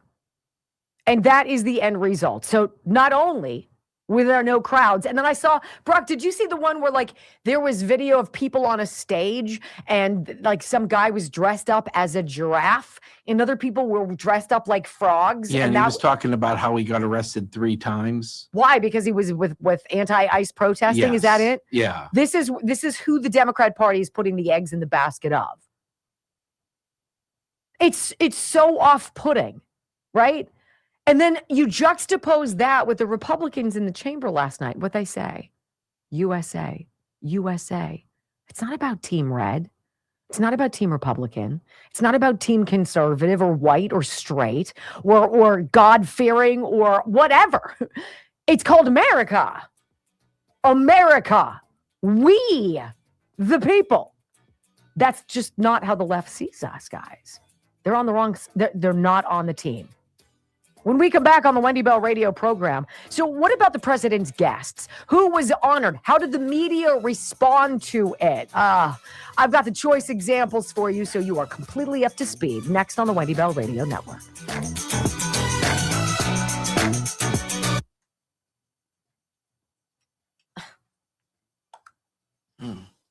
Pretty wild. And for Chuck Schumer to say that his caucus was well behaved. I don't know how I would handle being there with Joe Biden. I don't know how you sit on your, feelings about an administration that you think is terrible. I don't know. What? But that was where Joe Biden called Laken Riley Lincoln. So that's how plugged in they are, if you need an example.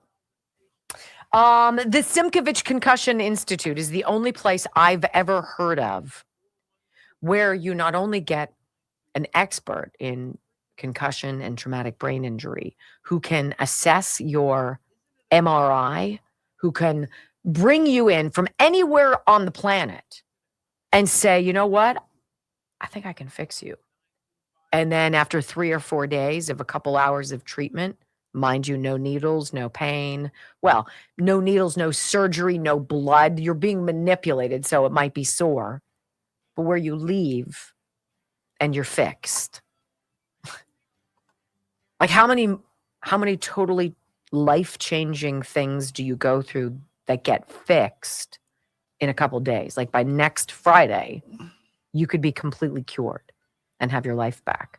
That is what Dr. Charles Simkovich does. And he does this cranial movement therapy. So he's manipulating your head and your neck, and he moves your ears and he pulls on them and your shoulders, and he pushes his fingers into your mouth and feels around the soft palate. He feels where you're out of whack, and then he puts you back in whack. 412-366-3700. 412-366-3700. SimkovichConcussionInstitute.com. Don't muck around with this. Don't go to a Med Express. Don't go to your PCP and be like, I was in an accident. I don't feel right. You need an expert. No matter where you live, SimkovichConcussionInstitute.com. It's that important. Oops. What are you looking for that you seem to be distressed over? The Jonathan Carl is right in the video, but in the audio, it only saved 4 seconds of it. Ah, that's not good.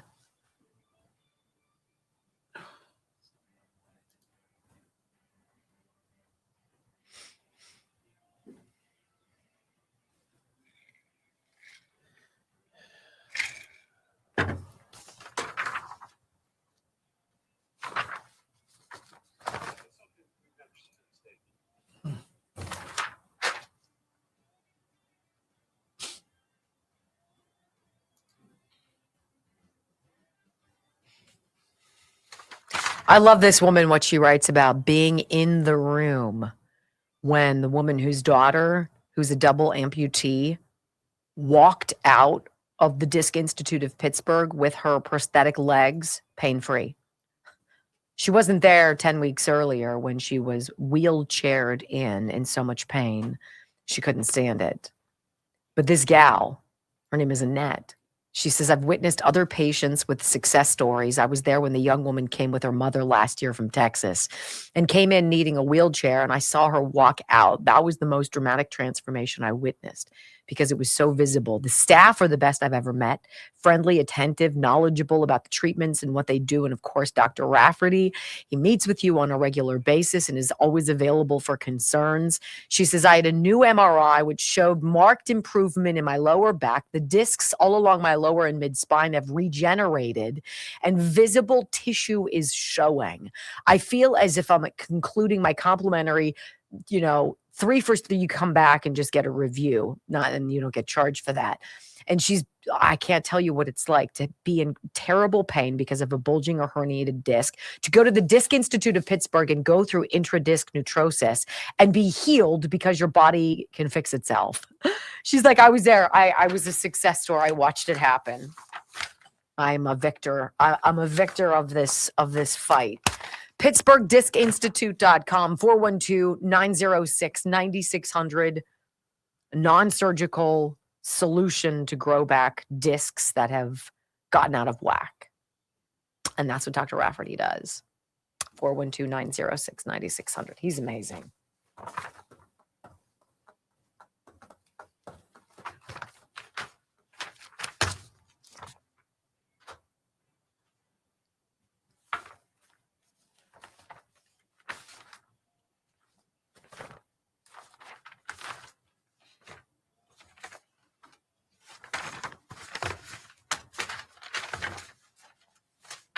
By the way, since when did the rebuttals start to have an audience? That was usually just... Yeah, that was just somebody sitting. Wasn't it Marco Rubio who was so dry-mouthed? Yes, I believe so. And he was like... And he reached over to get water and he was like... And you feel so bad for people because if you're not used to being on camera or what have you, it's super weird. I mean, Trump gave him a big shout out last Yeah, he did. Yeah, he did. And he was so uncomfortable. Greatest Secretary of State in history. Right? And that he and Vance are such good friends. And if JD runs, and I think it's JD's to lose, I suppose, at this juncture.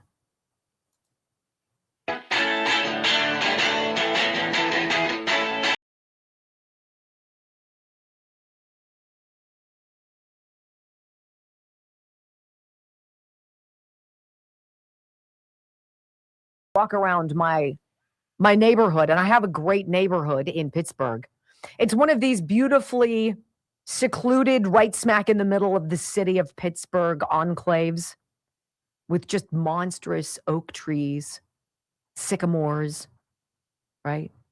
Only about 10 square blocks in the mouth of a city park that you could lose yourself in. It's so beautiful. And then all of a sudden, about, 15 years ago, the neighborhood started changing. Some of the older neighbors who'd been there forever moved away, and we got a bunch of younger hipster sort of people. And they were liberals. And I'll tell you something about the liberals. They won't fly an American flag outside their house, but they will plant a Black Lives Matter sign there for years, right? Look at my virtue. Do you not see all of my signals emanating, oozing on my yard about how woke and virtuous I am, but never, ever the American flag. I always found that odd. And it's now become oppressive. This is the neighborhood where my flag has been vandalized, where our signs have been vandalized, where our Christmas lights have been smashed, cut in half, where car windows have been smashed, tires have been flattened. All because I am an unabashed lover of Team USA, right? I don't know where people go wrong. I don't. But you're going to hear from some of them right now. The president last night at the State of the Union honored very specific people. He presented 2 Congressional Medals of Honor, the military's highest valor award. One to Chief Warrant Officer 5, a guy named Eric Stover. It's not just a guy. He was the special operations helicopter pilot who was wounded in the raid in Venezuela, taking out Maduro. He was hit by multiple rounds. The president tells his story, and it's breathtaking. He got hit so many times in piloting this chopper that his blood was streaming down the aisle behind him where all of the military men were jumping out in this raid on Maduro and his compound. He honored that man. It was amazing. He gave the Congressional Medal of Honor to a retired Navy captain who happened to be 100 years old, E. Royce Williams, a war hero, Korean war hero. And he was awarded for a classified dogfight, downing multiple MiGs, declassified decades later. The guy had never said anything about it for 50 years. First Lady Melania Trump presenting him with his Congressional Medal of Honor. Also, the National Guardsman Andrew Wolf receiving the Purple Heart for surviving the attack, where that Afghan man who came back here to America during the botched withdrawal of the American troops that ended up with 13 U.S. military members killed at Abbey Gate. Andrew Wolf wasn't supposed to make it. He also gave the Purple Heart, he gave it to a Coast Guard, a rescue swimmer. He got the Legion of Merit Award, I should say. A Coast Guard swimmer for saving 165 people from a hurricane-flooded camp. But it was this moment where the president honored Buddy Haggart, a World War II veteran whose story is just dazzling, who just so happens to be turning 100 years old later this year, who served under MacArthur. Listen. Buddy Taggart.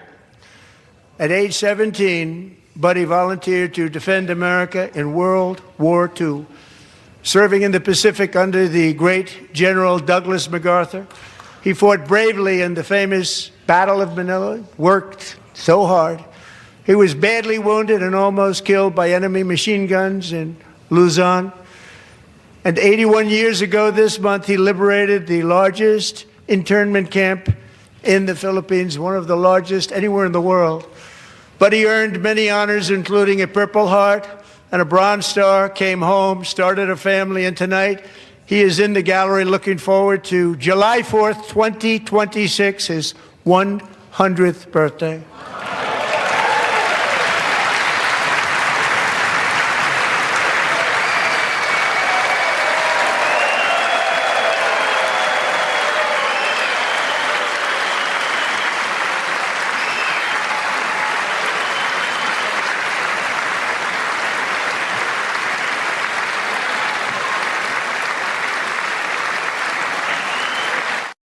Hero What a hero, right? Now, that's not what Democrats heard. Democrats did not hear American hero. They did not think about what happened during World War II. They've never served. They've never taken gunfire. They've never taken a life. They've never put their everything on the line for anyone, specifically not this cackling group of 5 Democrats. Among them is a representative named Robin Kelly, who mocks and laughs at the medal presentations honoring the young men and women and older men that we just told you about. Acting as though the medal presentation was like Oprah's favorite things. We're giving everybody a car. How dare these people? Listen. I was there, and it was as horrific as I thought it would be. Did you leave early? Absolutely. It was like an award show. You get a medal. You get a medal. You get a medal. That's literally Mo just said. You get a car. You get a car. Y'all are on the same page. What a shame. What have you women done ever for this country? Aside from being black, right? Because that gives you some box checking capability. Is that what it is? Because I find that offensive. Did any of you ever go and put on the uniform? Did any of you volunteer to serve your country? Do any of you stand for America? Did you stand for 100-year-old Buddy Haggard? It only got worse with Abby Phillip over on CNN, some panel debriefing the State of the Union. She says President Trump's honoring American heroes felt like a game show. Are you kidding? Itself, but he utilized almost like these game show type moments where you're seeing awards being presented to really bring these moments of togetherness that otherwise might not have been there. You know what, Abby? You're kind of right in one twisted way, because last night was the best version of America's Got Talent. Yesterday was a celebration of the best, the silent heroes, the quiet forces who do the things that you couldn't even possibly dream of in your air-conditioned offices in New York City. Last night was the best and the brightest on display for America, for Team USA. Nancy Pelosi, she got totally caught flat-footed. She's on another CNN panel, and one of the news babes asks her, well, what was it like? The president was talking about ending insider trading and passing the Stock Act, right? Stop the insider trading for members of Congress. And he called you out, Madam Speaker. What was that like? Now, I want you to listen to Pelosi because she doesn't know what to say. And then that thing in her that is so slimy, so serpent-like, so sewer rat. She's able to pivot, blame everything on Trump, accuse him of insider trading, and then saying everything that she's doing is to protect democracy. It's almost like it's so scripted. Listen. There was one moment, Madam Speaker, where he called you out specifically around, of course, congressional stock trading. What do you say back to him? I say back to him, as that's what members said, look at your own self.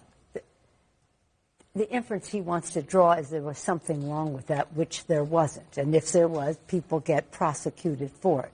For a long time now, we've been trying to pass this law. It doesn't have, now it has more support than it had before. And Elizabeth Warren stood up and applauded. Elizabeth Warren stood and applauded tonight when the president talked about it. Well, we all did. I did too. He said, did Nancy stand up? Yeah, I did too. A lot of people stood up. A lot of Democrats stood up. I think that will pass, depending on what the bill is. I mean, what we had, we thought we could pass.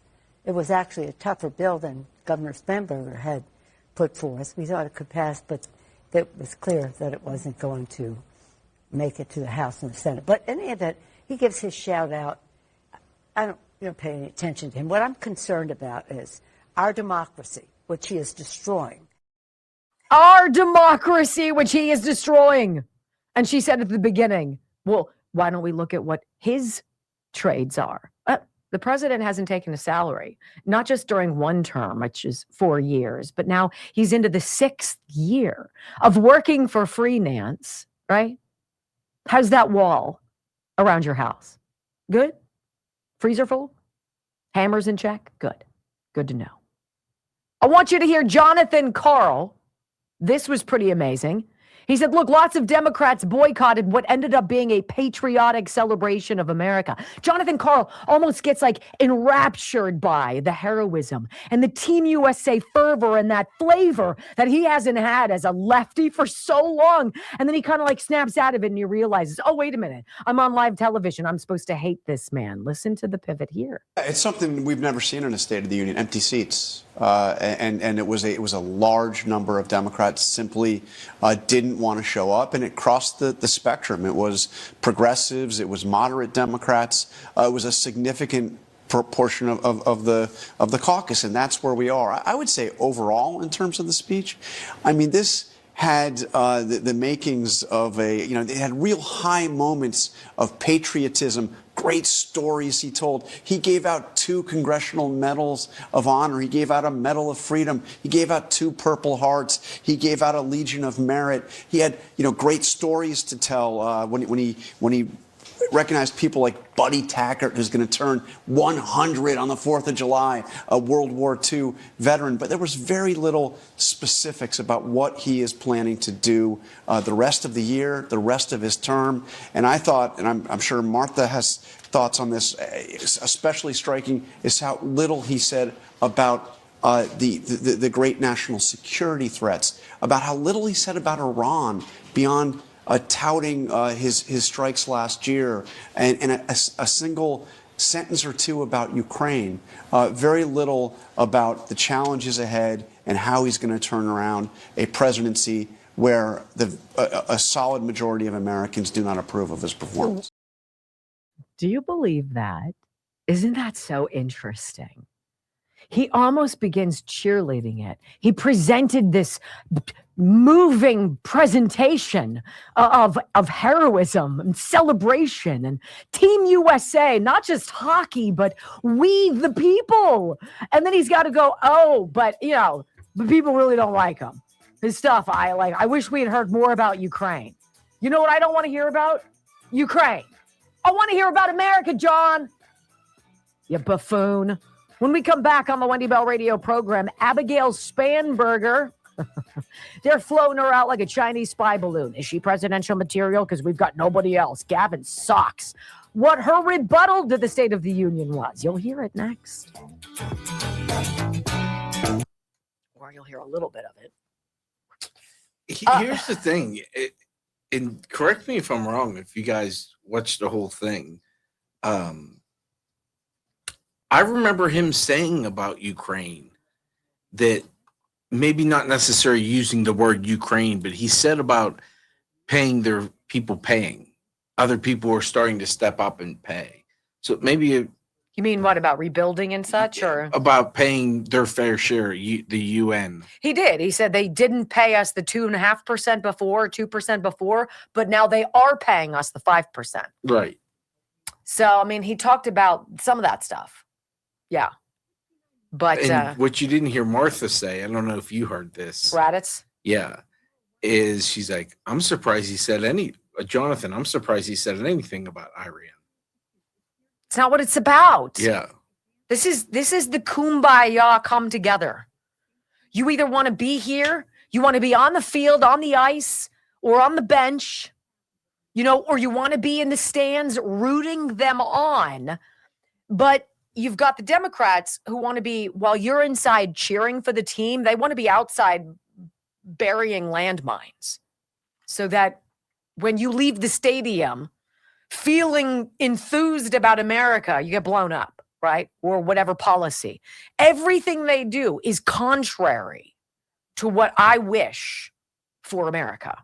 Every decision they make, all the eggs that they put in the baskets of, always the wrong people. It's never the right decision. What's going on with them? They need their heads examined. They need some healthy fat All right, so look, remember, if you're paying attention here on the live video stream, underneath the video box is the section that lists all of the links to our sponsors. It lists who they are, how to get in touch with them, what the promo code is, and you're going to find the one for this. It's called MCT Wellness, but you know it by The Healthy Fat. And thehealthyfat.com/Wendy is the link to get you to the spot where you're going to watch a video. The video is one of the more informative things about food. Dr. Gundry does this great job about telling you that as you age, you don't have to get old. You don't have to fall apart. You don't have to succumb to all of the trappings of age. You can do things proactively, no matter where you are in your journey of life, that help you. This is one of them. It is an easy to get and an affordable dietary supplement. It is a powder that you put in a glass of water in your bottle or what have you, shake it up and drink it along. Drink along your day. What you're going to find is that your appetite goes away. It crushes your appetite and destroys your cravings for a finite amount of time, 4 or 5 hours maybe, but it gets you over that hump to not eat something that you don't need to eat. And that's how Dr. Gundry lost 70 pounds. But along the way, he doesn't just say, here, buy my drink for $30 and get a nice discount after the end of the video. He's like, I'm going to tell you why this works. I'm going to tell you what it does inside of your body. I'm going to tell you why I've seen thousands of people lose 50, 60, 70, 100 pounds or more. And Dr. Gundry lost the weight 20 years ago and he's kept it off. I trust the guy. Cardiothoracic surgeon? Do you really think he's going to try to sell you some snake oil? Or he wants you to have it too. Thehealthyfat.com/Wendy. Be consistent. Be consistent with that and Healthy Cell. We'll talk about Healthy Cell. There's a deal going on Healthy Cell right now. I'm going to pull it up for you guys. Stick around until the end of the show. Sound of the day. Last 4 minutes. Brock picked it. And he's right to pick it. Mm-hmm.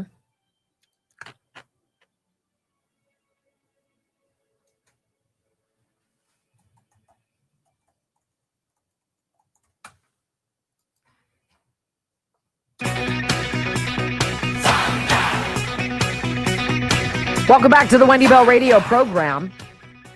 So the Democrat response to President Trump's State of the Union, Virginia Governor Abigail Spanberger. According to NPR, they say the Democratic response to Trump teases the fight to come in midterm elections. I don't even need to tell you what it says. What would they fight about? Why would the left be fighting? Why would Democrats fight what this president is doing? Closed borders, right? Bringing down taxes, making the tax code more reasonable, but cleaning out the illegals who put us in so much danger, bringing down the cost of goods and services, opening Trump accounts for newborn babies, encouraging $1,000 match, one-time match for your 401k, the idea of financial literacy and saving for not just tomorrow, but 50 years from now, creating the American dream, beginning or bringing that back to America's youngest people. Why would you fight that? Why would you resist that? Because there's no money in it. There's no victory in it. If you can't cheat and steal and lie and swindle and siphon and fleece the American people, period. That's what the fight is for. The fight is for them to stay in power. It's not for you. I want you to hear what Abigail Spanberger said last night. She's got 3 questions for you about the president. Think about your answers. We'll regroup at the end of this. Listen. Tonight, as we watched our nation's lawmakers gather for a joint session of Congress, we did not hear the truth from our president. So let's speak plainly and honestly. And let me ask you, the American people watching at home, 3 questions. Is the president working to make life more affordable for you and your family? Is the president working to keep Americans safe both at home and abroad? Is the president working for you? As I campaigned for governor last year, I traveled to every corner of Virginia, and I heard the same pressing concern everywhere. Costs are too high in housing, healthcare, energy, and childcare. And I know these same conversations are being had all across this country. Because since this president took office last year, His reckless trade policies have forced American families to pay more than $1,700 each in tariff costs. Small businesses have suffered, farmers have suffered, some losing entire markets. Everyday Americans are paying the price. And even though the Supreme Court struck these tariffs down 4 days ago, the damage to us, the American people, has already been done. Meanwhile, the president is planning for new tariffs, another massive tax hike on you and your family. And Republicans in Congress, they remain unwilling to assert their constitutional authority to stop him. They're making your life harder. They're making your life more expensive. They're even making it more difficult to see a doctor. She continued, please. In his speech tonight, the president did what he always does. He lied. He scapegoated and he distracted and he offered no real solutions to our nation's pressing challenges, so many of which he's actively making worse. Oh, please. You're a hack, Abby. You know, I'd much rather listen to this gentleman. Here is a black man on a Fox News panel with Harris Faulkner before the State of the Union last night. And in, how long does he speak? 50 seconds? Something like that? I want you to hear so clearly, so easily what we see. Everybody else sees too.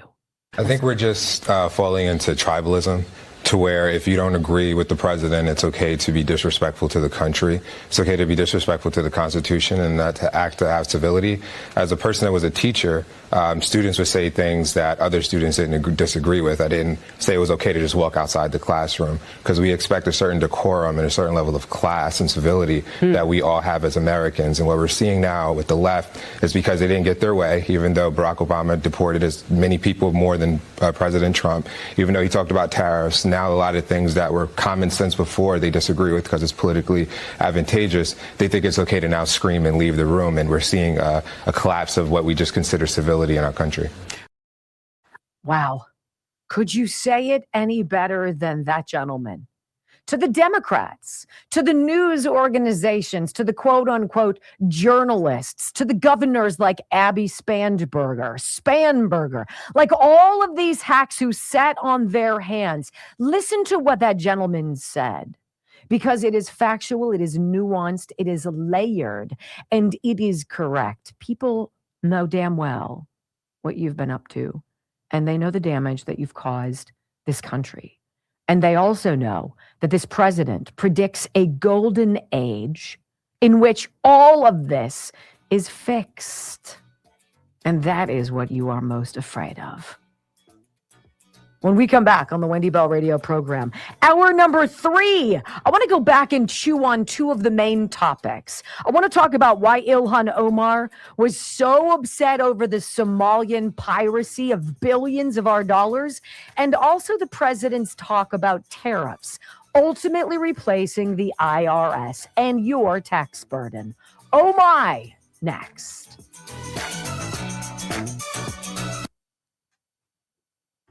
It's a shame, and I don't know what the hell Abigail Spanberger has on her lapel. It looks like she's got a giant tree frog, like dipped in gold and like stuck to her lapel. It is curious. She goes to the Nancy Pelosi School of Lapel Adornment. Nancy's got one that's like this big. It looks like a nurse's one, you know, the thing with the snake around it or whatever the heck it is. Okay, Ab, whatever you want, baby. I mean, listen to those questions. Yes, I agree. All 3 of them, yes. It was yes on all 3. Yes. And then what a slap in the face to every Virginian when she's like, he's trying to tax you. Bitch, you just gave 50 taxes and gave everybody a raise. What are you talking about? Like, and then wait a minute, you're not supposed to pay attention to that because that's not what the news is covering today. So when I see stuff like that, I think, how creative could I be? And find a clip where when she says, is the president working for you? And at some point, Donald Trump says, like, I'm working for you to lower tax, like just a piece of the. We play stuff like that all the time, and I'm sure Grabian will put something out. But like you listen to her, and you're just like, who?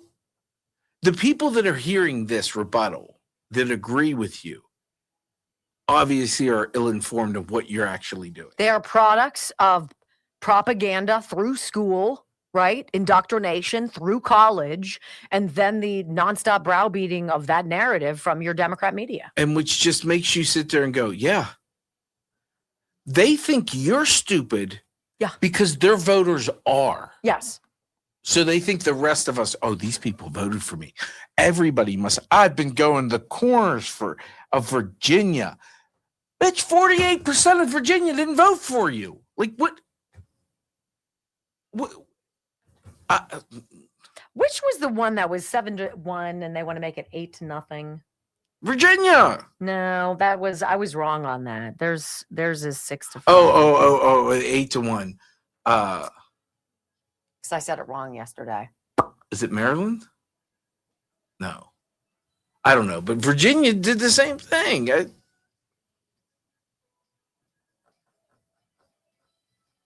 hate them all. Okay, let me tell you guys, who do we want to talk about? How about Sniper? Get your flag. Okay, Perfect time to get your flag. So what did he say?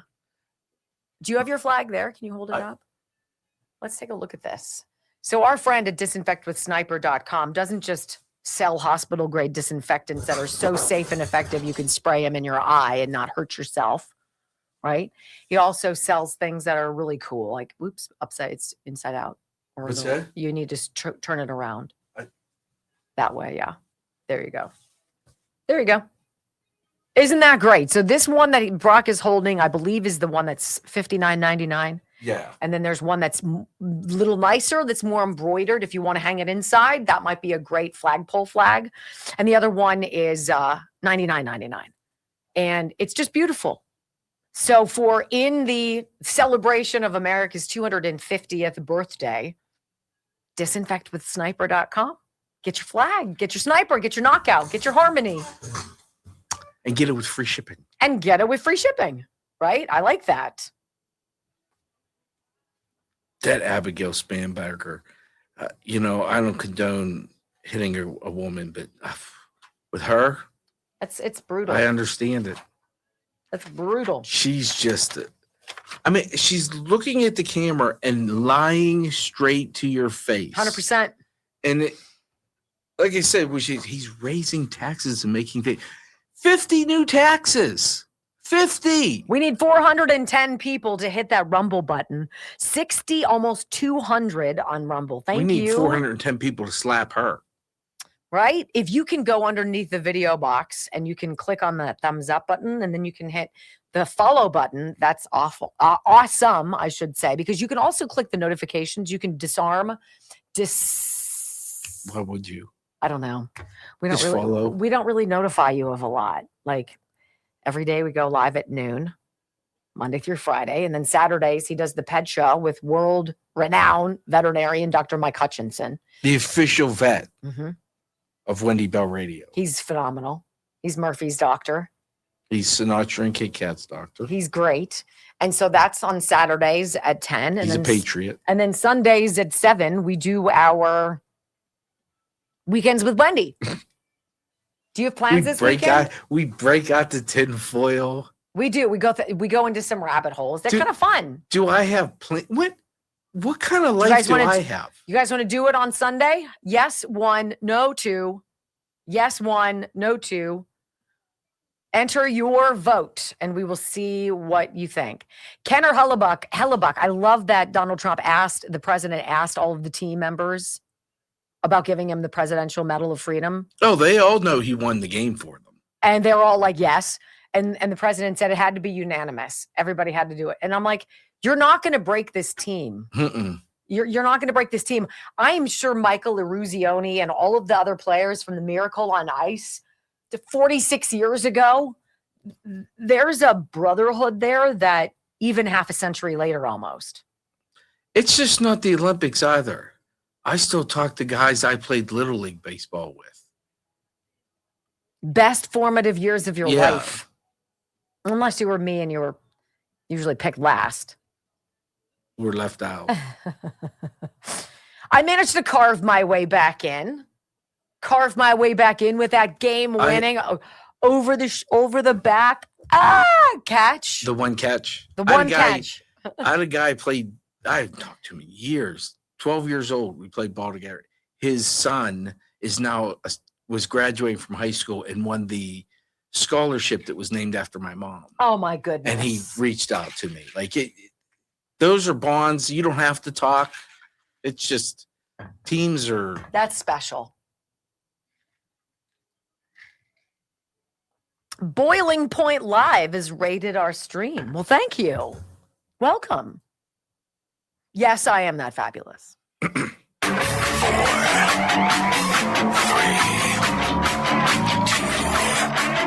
1. Wendy Bell. Inspiring solutions to save America, one show at a time. Are you ready to get on board?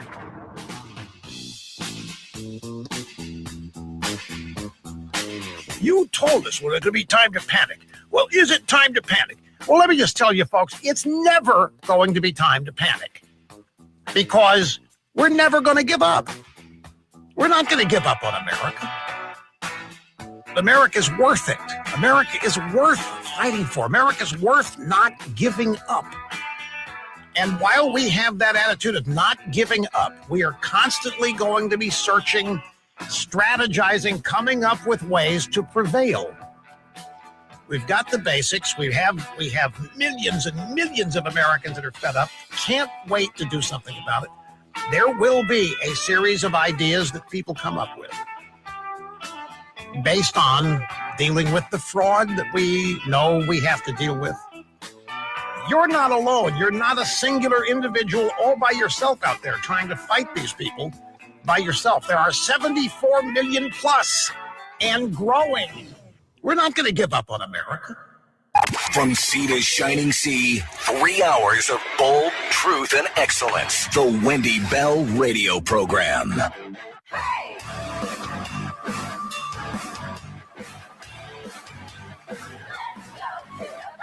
Welcome back. Hour number 3 of the Wendy Bell Radio Program is live. Remember, if you want to take us on the go, or you got to bounce, you got other stuff going on. I mean, I get it, I guess. But go to your favorite podcast store and just plug in our name, Wendy Bell Radio. And then you hit download. It gets onto your phone and you can click it anytime you have time in the car. All the commercial breaks are carved out of it. All the chit chat, it's gone. And it's just straight, conservative, common sense news every day. And we've already had 7 million people do that. So Wendy Bell Radio, help us get to 8 million. I love you guys. Thank you for being a part of my family. So there were a couple moments last night, and I'm going to say it again. If you did not watch the State of the Union, you deserve to. In fact, not only do you deserve to, you owe it to the country. Honest to God. We need to start adopting the philosophy of Team USA hockey as a country again, right? Because you have a role to play, whether you're a starter, right? Whether you're starting forward on the team, or you're sitting on the bench, or you're a physical trainer, or you're just somebody who does something ancillary in this beautiful game called life, and we get to play for Team America. Like, your job is to listen to what happened last night, because it's going to speak to you in a very specific way. I can't predict it, but it is going to impact you, and it's important. 2 things that happened the president was talking about. One, I was very happy that he said, look, we're all over this fraud, as all over as you can be of the generational theft of wealth from future Americans. I mean, we're marching towards $40 trillion in debt. And you've got Democrats sitting on their hands when the president talks about cutting taxes, but celebrating their own pushback of tax cuts. They want you taxed into oblivion. They need their pet projects. They need their grifts. They need all of that. So when Trump was like, look, the piracy, the abject theft, the fleecing of the American people in Minnesota from just the Somalians. Like, we're going to put J.D. Vance all over this. If there's going to be a fraud czar, if there's such a thing, he's our guy, right? He's going to be the one who oversees this, and he is dogged, and he's pissed. He served this country. Stop stealing from his yet-to-be-born fourth child, right? That's the whole vibe. So Ilhan Omar, she raged when President Trump called out the Somali pirates during the State of the Union. And as he slammed the fraud linked to the Somali community in Minnesota, he got loud pushback from Ilhan Omar. I thought she was completely off the charts. Go back to Africa. Sorry to say that, not sorry to say that. You know, you should be on your hands and knees kissing the ground. And you're sitting there smugly, finger wagging and shouting obscenities at this president. Trump said when it comes to the corruption that is plundered, really it is plundering America. There has been no more stunning example than Minnesota, where members of the Somali community have pillaged an estimated $19 billion from the American taxpayer. It's no longer that more palatable $9 billion, which was never palatable to begin with. It's now 19. And he's like, you think it's 19? Double or triple it. And that's probably the reality. And that's what he said. He said, in actuality, the number is much higher than that. And California, Massachusetts, and Maine, and many other states, it's even worse. This is the kind of corruption that shreds the fabric of a nation. And we are working on it like you wouldn't believe. Only somebody who's part of the grift would sit on their hands and not rise to applaud. And then Trump announced he has designated Vice President Vance to head up the war on fraud. And they went nuts. The Somali pirates who ransacked Minnesota remind us that there are large parts of the world where bribery, corruption, and lawlessness are the norm, he said, not the exception. Importing these cultures through unrestricted immigration and open borders brings us problems right here to the USA. And it is the American people who pay the price in higher medical bills, car insurance rates, rent, taxes, and perhaps most importantly, crime. And when he said, I'm going to ask you something very basic, and I'm going to ask you to stand up if you agree with me. And he said this, if you agree with this statement, then stand up and show your support.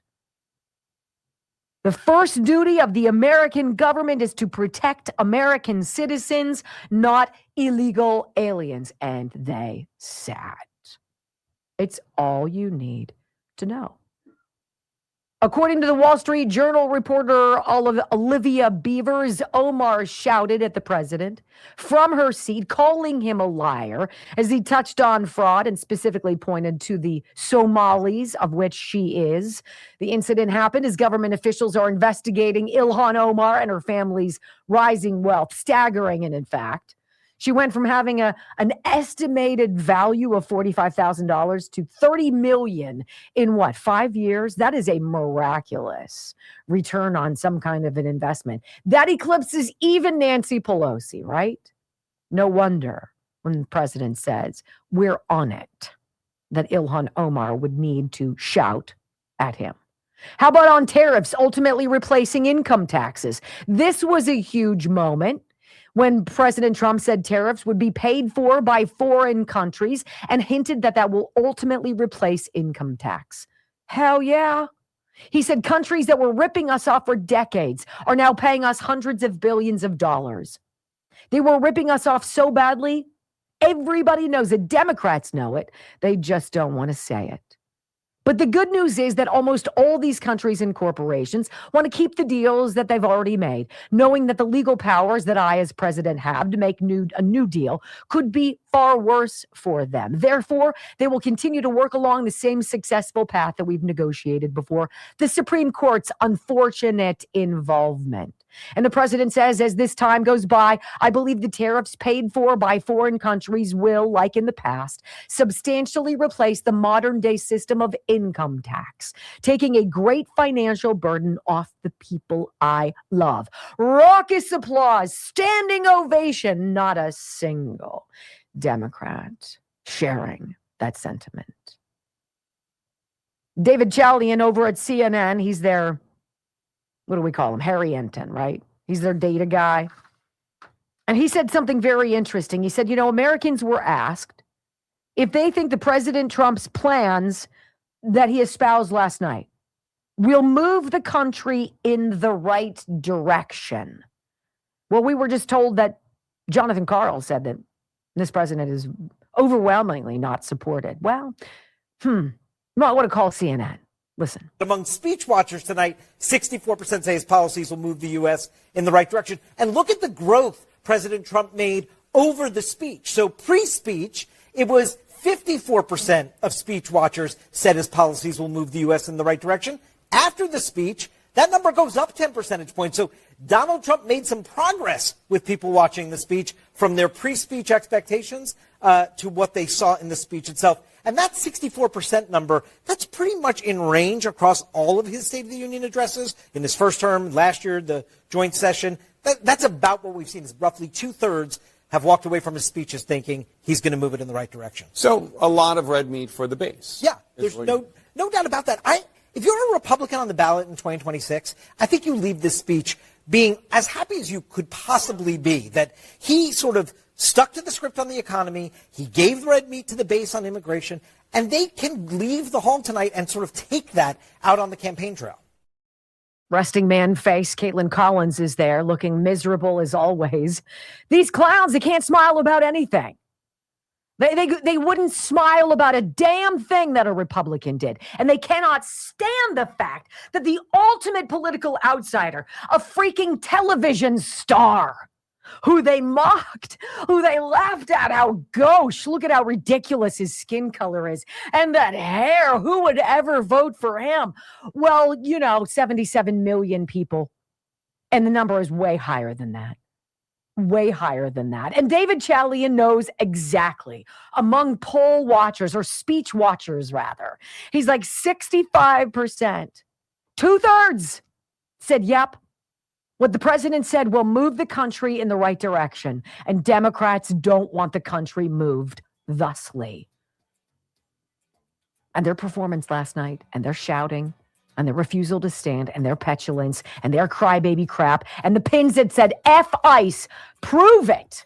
Don't you ever forget that, who these people are. When we come back on the Wendy Bell radio program, you got to love it.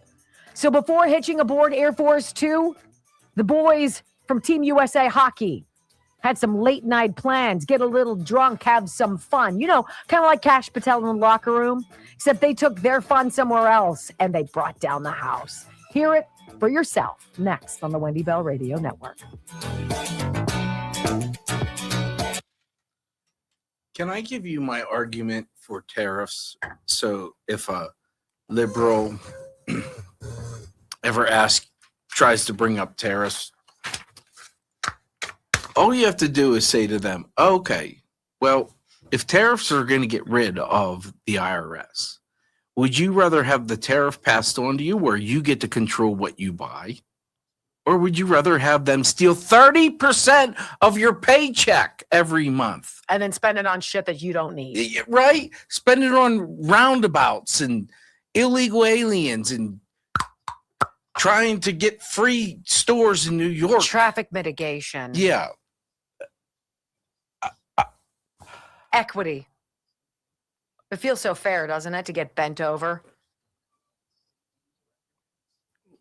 And they don't even put sand. They put sand in the Vaseline. They give you Vaseline to say, "Ooh, we're going to make it feel a little better." But oh yeah, there's some sand in it. We're really going to tear you up. And then when that burns, we're going to give you some Frank's Red Hot to squirt up some your alcohol anal, to clean to it. squirt up your anal canal. That'll make it better. I want to say happy birthday. It's not my birthday. To one of my favorite people. But it's not my birthday. This is someone I love. Oh. Profoundly. My father-in-law, James O'Toole. Dad, I miss you. I love you. And I wish you a glorious 86. You wouldn't even know it. I don't know what it is about some people who age beautifully. This man, age beautifully, and he's a sweetheart. And sometimes he calls me Wendy Bear, and I love it. Happy birthday, Dad. All right, let's talk about Healthy Cell, you guys. Healthy Cell is the real deal, but if you're going to do it, you got to stick to a schedule every single day. At the same time, I take this, my Focus and Recall. I find that it does something that allows me to get rid of all of the various distractions. There are a lot of things that can distract you when you're talking to people live for 3 hours a day, right? Noise in the hallway, text messages from my children, Newsmax's equipment buzzing in here, problems with our computers, the internet, right? There are a million things that can go wrong when you're on live broadcasts. This gives me the confidence. Literally, it makes me feel like the sky could fall and I could be like, no, I got this. All right, so what we're going to do, this is why. HealthyCell.com/Wendy. Their formulations are fantastic. They're not made from big pharma. There aren't pharmaceutical drugs in here. You're not going to be dependent. You're not going to be like, I need it, but you are going to love it. The formulas are great. And the whole process by which you get supplements in a microgel pouch. There's a reason for this. Did you know that your stomach acid doesn't digest stuff as you get older as well as it did when you were younger? So the very supplements that you need as you get older, you're not getting into your system. With Healthy Cell, you do. HealthyCell.com/Wendy. Your first one, I believe, your first order, you get 20% off. You're going to love this. The formulations are fantastic. And there are also 5-star reviews out the wazoo on their website. They tell you about their company, what's going on with it, how it started. These are innovators. They want to get something to you fast, effectively, and cost effectively. HealthyCell.com/Wendy. Totally worth it. And I keep this here every day, so I know I've got to take it when I come in the morning. That's why I take it.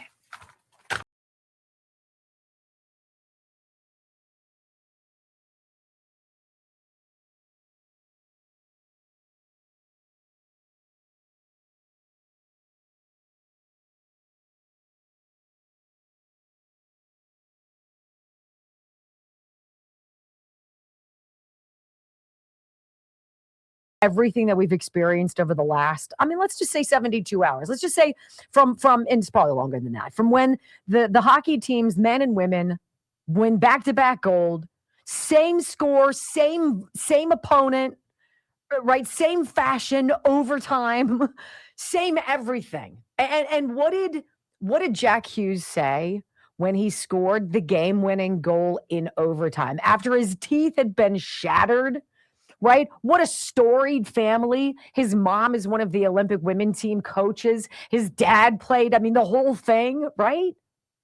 And what's a reporter asks him after the game, what are you thinking? You score the goal, you see the lights, you're like, oh my gosh, what is that like, Jack? What did you think? What was the first thing that came into your mind? And he's like, I thought of Megan Heller. The one who, Heller or Keller, I forget. I think it's Heller. She was the one who scored the goal just like he did to win it for the women. That's what he thought of. That makes me feel so proud inside. There's not this nitpicky men and women. Me, we're not going to do this. We're not going to do. These are freaking winners. These are passionate Team America winners. And when that team, when they came back from Milan and they landed in Miami, what did they do? They did what young men with loads of testosterone and gold medals around their neck do. They went to a strip club. It's called 11. And this is what they did. Everybody inside standing up, strippers included, for what I believe is one of the greatest moments that you deserve to hear.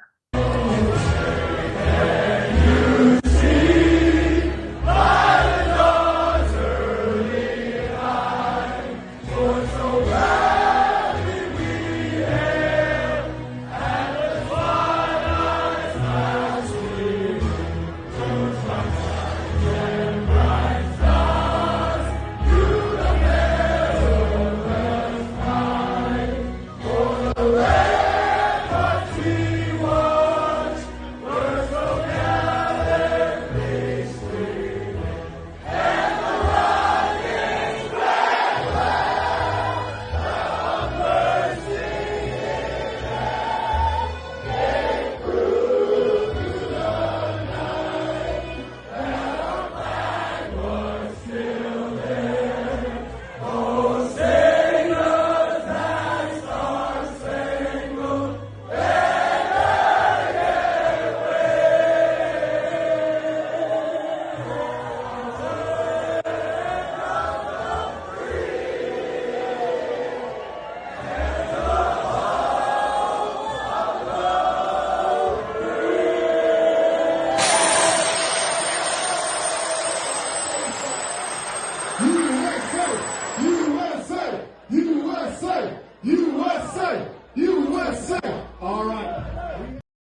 got the smoke, you got the flashing lights, you've got the girls, you got the guys there with the cigars, tying one on and capturing a memory in their mental photo album. How many times in your life do you get that feeling? I want it always. It doesn't just mean a gold medal. It means being a part of something truly extraordinary. It's American exceptionalism. It is a work ethic. It is a patriotism. It is a neighborly kindness. It is a unity of shared vision, shared value, shared love of one flag and one place on planet Earth that is the best. And you know what I didn't say there in any of that? Anything about politics. That's not what this is. That's not what this fight is for. They've made it that. Because everything that the Democrat Party has done since Barack Obama, and I'll tell you, that's why I say then, I started paying attention then. Everything they do costs you, nibbles a little bit more out of your paycheck, takes a little bit more of your freedom, robs your child of a space in college so somebody else who looks a little bit preferred gets the opportunity, not you or the person you love.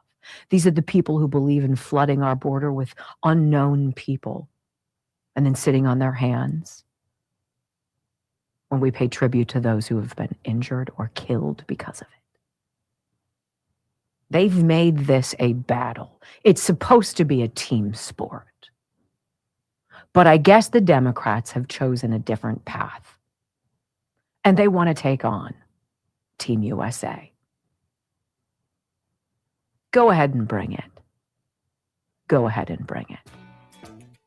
When we come back on the Wendy Bell Radio program, I want you to hear, and this is the best sound of the day. End of the show. Do not go anywhere. Heck, you've made it this far, right? You're a little in love with me. I know you are.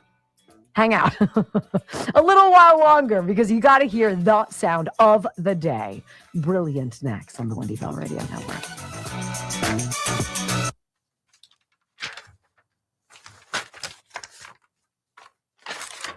All right, I don't like telling you guys nice things about Dan Ireland, but I guess I will. Hi, Wendy. We needed electrical work done in our 2 fireplaces. We're converting them to some gas inserts. So we called Ireland Contracting and asked if this is something that Dan could do. Yes, in fact, he could. They first asked me how we heard about them. Of course, I said Wendy Bell Radio. Dan called us the same day. He came out the following week. He installed electric boxes through our walls and fire boxes into our 2 fireplaces. He had everything completed and cleaned in no time. I joked with him and said, we got in front of you in line. We got in front of you in line for electrical work because we had inside work. We're so pleased with the job because I said that we were supposed to do some landscape lighting. And fortuitously, it didn't happen in time for the first bad snow. And so now we're putting it off until the spring, which is fine. I joked with him and said, we got in front of you. We're so pleased for his work. And we provided his contact information to the fireplace and patio store that will be installing our gas inserts. Thank you so much for the recommendation, Ron and Janine. Thank you, Ron and Janine. That's awesome. Ireland Contracting, 1-800-NEW-ROOF, IrelandContracting.com. Oh, my God. I'm telling you what, it is. Hold on a minute. It is really freezing. I get fussy, and then I get hot, and then it blasts on me. Oh, boy. Okay.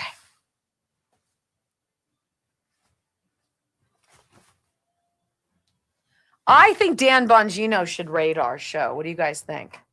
Don't you think? I haven't seen his show since he's been back. How have you guys seen it?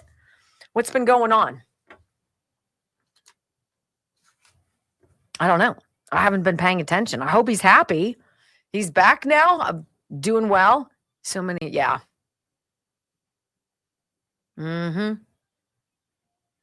Aw, Thanks, lady in pink. Oh, well, Darius, you're very sweet.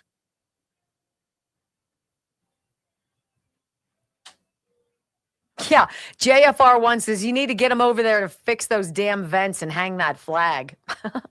I agree. What's up, Demanda? High 46 did not win. High Explorer 67. Dan the Man, Mike Howard Original, says Dan the Man. He's awesome, says Explore. Viper says, meh. Silver Wizard says, not a big fan. Huh. Of what? Dan has to raid Haley's show. Is that his girl? Is that the one he's put out? Yes. You know what's funny about that? We don't really get that kind of help ever, right? However, yesterday we were number 4 on the leaderboard. Number 4. Literally, it went by. I think Crowder was off, but I think he did a State of the Union show. But literally, let's see. Alan is my boyfriend who tells me these things, and he's so great. Let me see. Where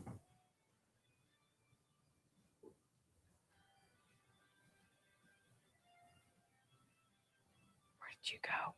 Dang it. Oh, klutz.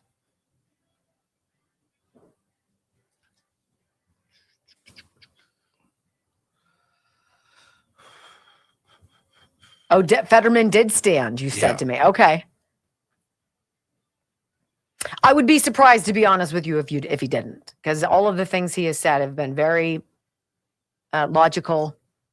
You know, we're going to read you guys something from a listener, a viewer in New York.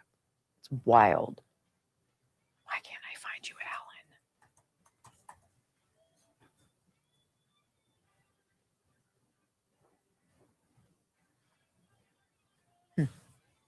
Did we hit 3?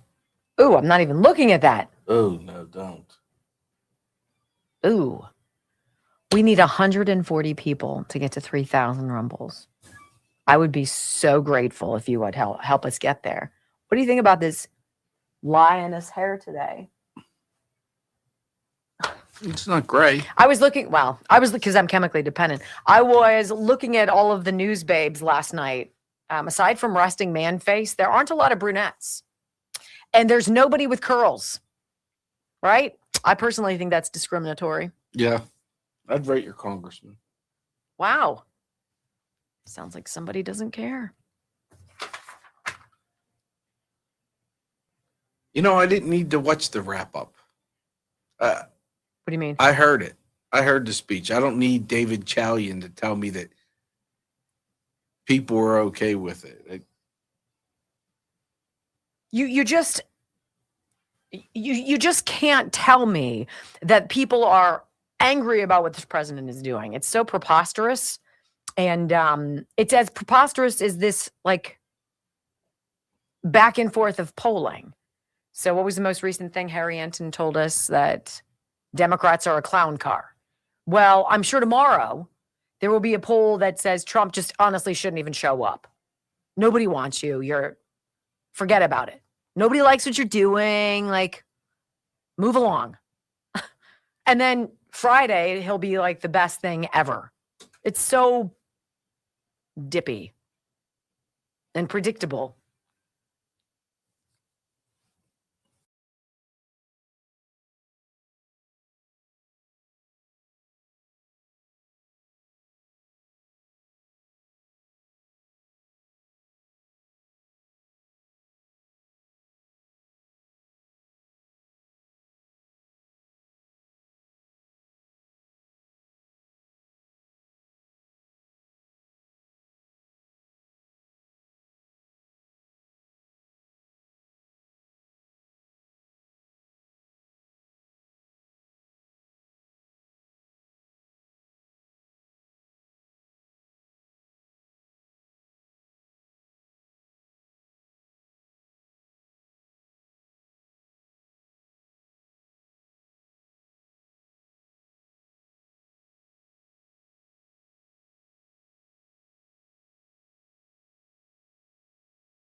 Welcome back to the Wendy Bell radio program, my friends.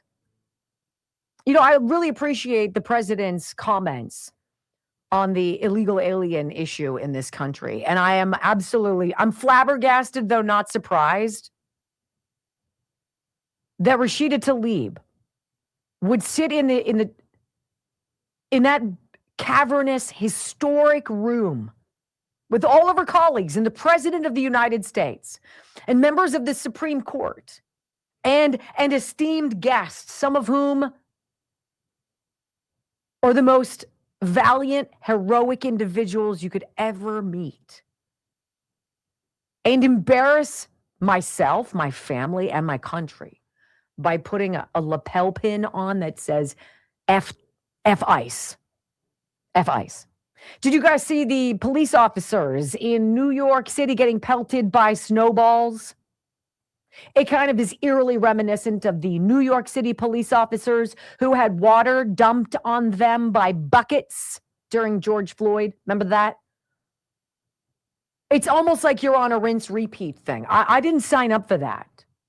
Zohran Mamdani asked about that, asked about the assault on New York City police officers by a bunch of goons, a bunch of losers, a bunch of abject zeros in New York. A lot of them minority, I will say, if we're keeping box check score. Throwing snowballs at members of ICE or the police deserves a punch to the face. I don't care who you are. And don't sit there and clutch your ovaries and say, I'm a woman, I shouldn't get... No. No, gloves off. I'm sorry, not sorry. Punch to the face. Where is the decorum? I'd be so embarrassed to be Rashida Tlaib. F ICE. F the people who are doing the job, thankless job, putting themselves in danger every day. And I'm going to put a pin on that says F them. See, you deserve better. No. You know who deserves better? Michael, Jack, Ryan, Christopher, and Bobby. My 5 sons. And your children. And your grandchildren. They deserve better than that. Rashida Tlaib hasn't gone and taken bullets for anybody. Rashida Tlaib never went and sacrificed anything for anybody. Rashida Tlaib never stood up for anything other than the twisted priorities of the left, which I vehemently rebuke. President Trump said 2 things yesterday, and I want to leave you with those before a very special segment at the very bottom. And I want to save that nugget for you because it's that good. Here is the president of 2 brief blurbs. Shame on you is the message of this president last night. The Democrats who don't stand are the ones who give sanctuary to criminal, illegal aliens. You should be ashamed of yourself. Standing and chant USA. That is what you hear. Listen. Isn't that a shame? You should be ashamed of yourself not standing up. You should be ashamed of yourself. That is why I'm also asking you to end deadly sanctuary cities that protect the criminals and enact serious penalties for public officials who block the removal of criminal aliens. In many cases, drug lords, murderers all over our country, they're blocking the removal of these people out of our country, and you should be ashamed of yourself.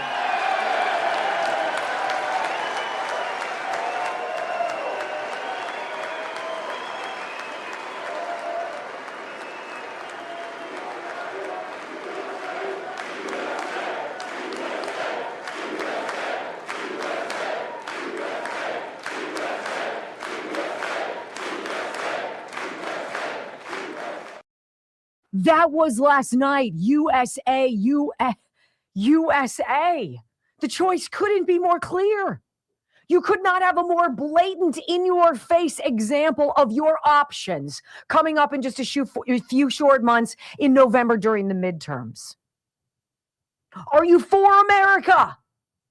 Or are you for illegal aliens? Goes right back to the beginning question of this broadcast.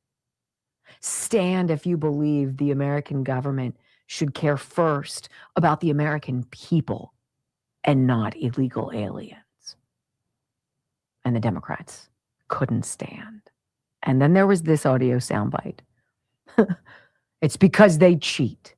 Oh, all of the nonsense, all of the theatrics, the propaganda, the media going along with this stupid horse and buggy show, right? You've got this ridiculous polling that suggests that the majority of Americans, they really don't like what Donald Trump is doing. They much prefer crazy people we don't know, flooding our borders, sucking out our resources, demanding everything, and then asking you to pay for it. Not even asking, expecting you to pay for it.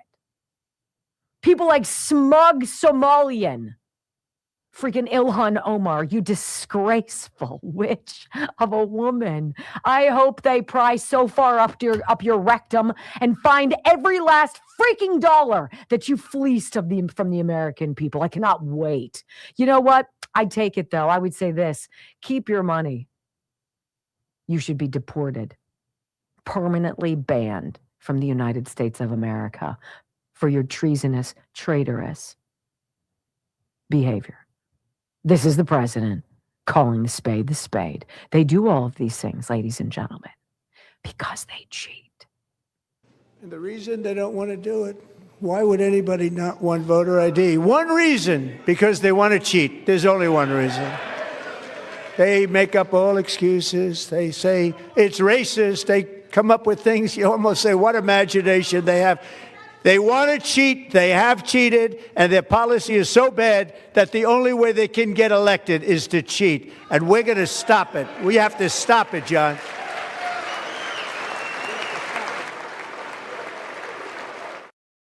You know, and how interesting that hours after he basically directed Senate Majority Leader John Thune, we got to stop the cheating, John. And you know what that means?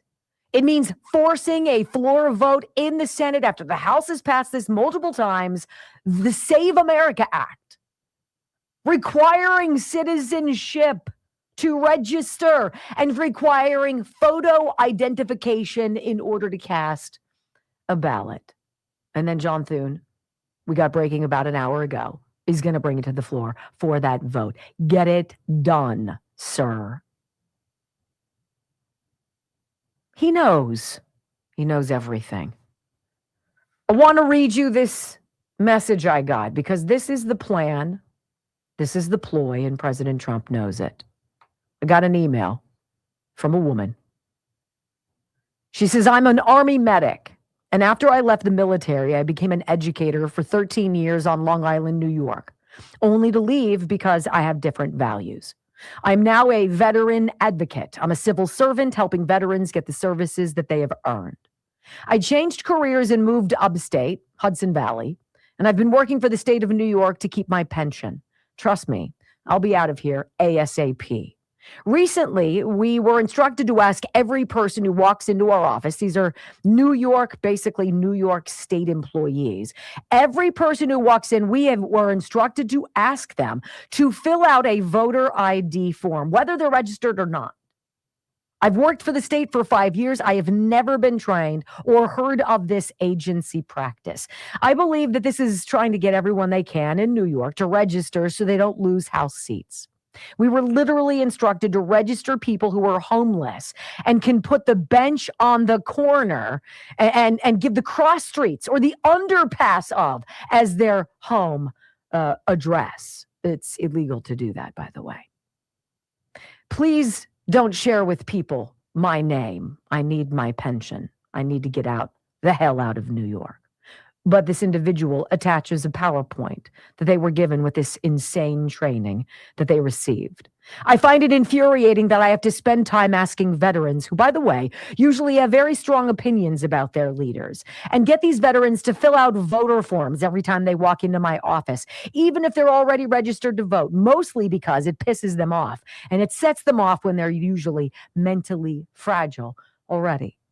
I have to fill out paperwork for the state and send it to Albany, and also figure out every county that each veteran lives in and send it to them as well. Essentially, we're contacting Albany every week, and we're reaching out to every county of every veteran that we interact with weekly. I honestly just want to get my brothers and sisters in arms the benefits they deserve. But this is what they're asking us to do. I believe entirely that Zoran Mamdani's ploy, encouraging people to sign up at the local garage, the Department of what? Public Works in New York City, to be a volunteer shoveler.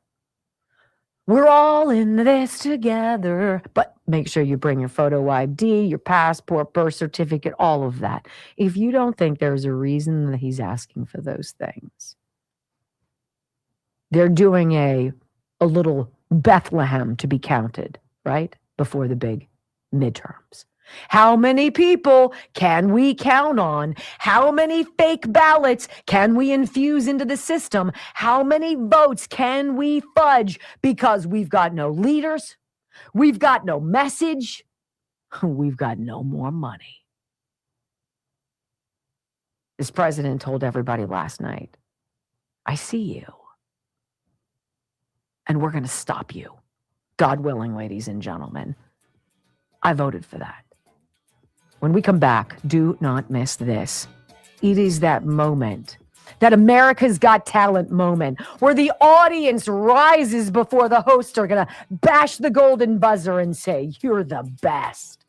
Trump did it last night, and you're going to hear it next on the Wendy Bell Radio Network.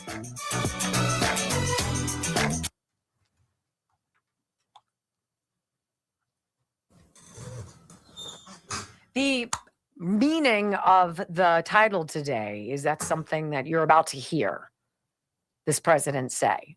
And I took a few liberties because it was kind of long and I shortened it. But you're going to hear, when God needs a miracle, he needs a miracle done. He knows who to ask. America. And it is a stirring, moving, patriotic, Team USA, let's go, America, no matter who you are or what you look like. How could you not get behind this?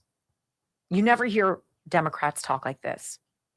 They never talk about their love of country. They never talk about their service. They never talk about how they feel. They never talk about how they dream or what they wish for this country. It's always anger. There's clenched fists. There's angry faces. There's shouting. And it's like, whoa, what happened to you? We're not yelling at you.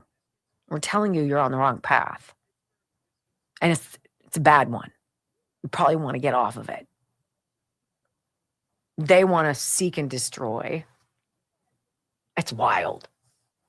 And this president proved again, I think he's 10 steps ahead of everybody. 10 steps.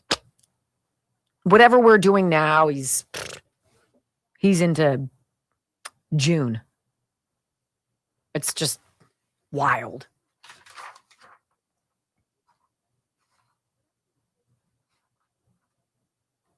Yeah.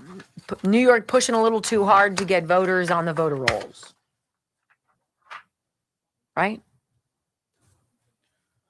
If you're instructing homeless people to register to vote using wherever their park bench is that they normally sleep on, that's gross. That's against the law.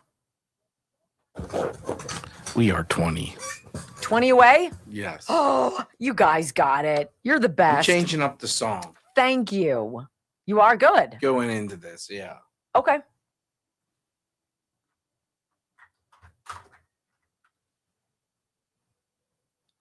Looks freezing outside, so I just gave myself a little tan. Right? All right. I'm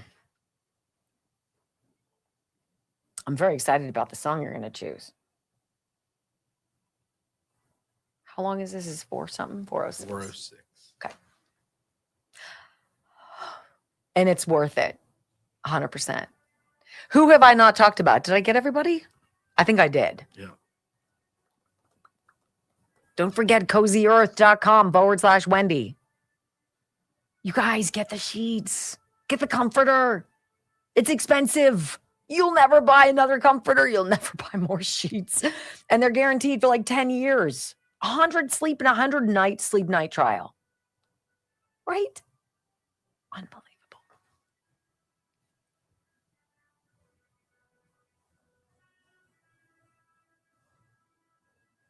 I think somebody should say something nice to me right now. I'm feeling a little needy. Well, the sigh certainly was helpful. Oh, thank you, Spar. How's stuff in Arizona? Thanks, Amanda. Woo woo. Oh, we did it, Bill Fred says. Thanks, baby. We're not playing typical song today. Thanks, you guys. Thanks, Mad Mike. Thanks, Tiedman. I love you back, Vipers. It's 48 degrees out right now, Demanda tells us. 47. Wow. Aunt Polly, thank you, as are you.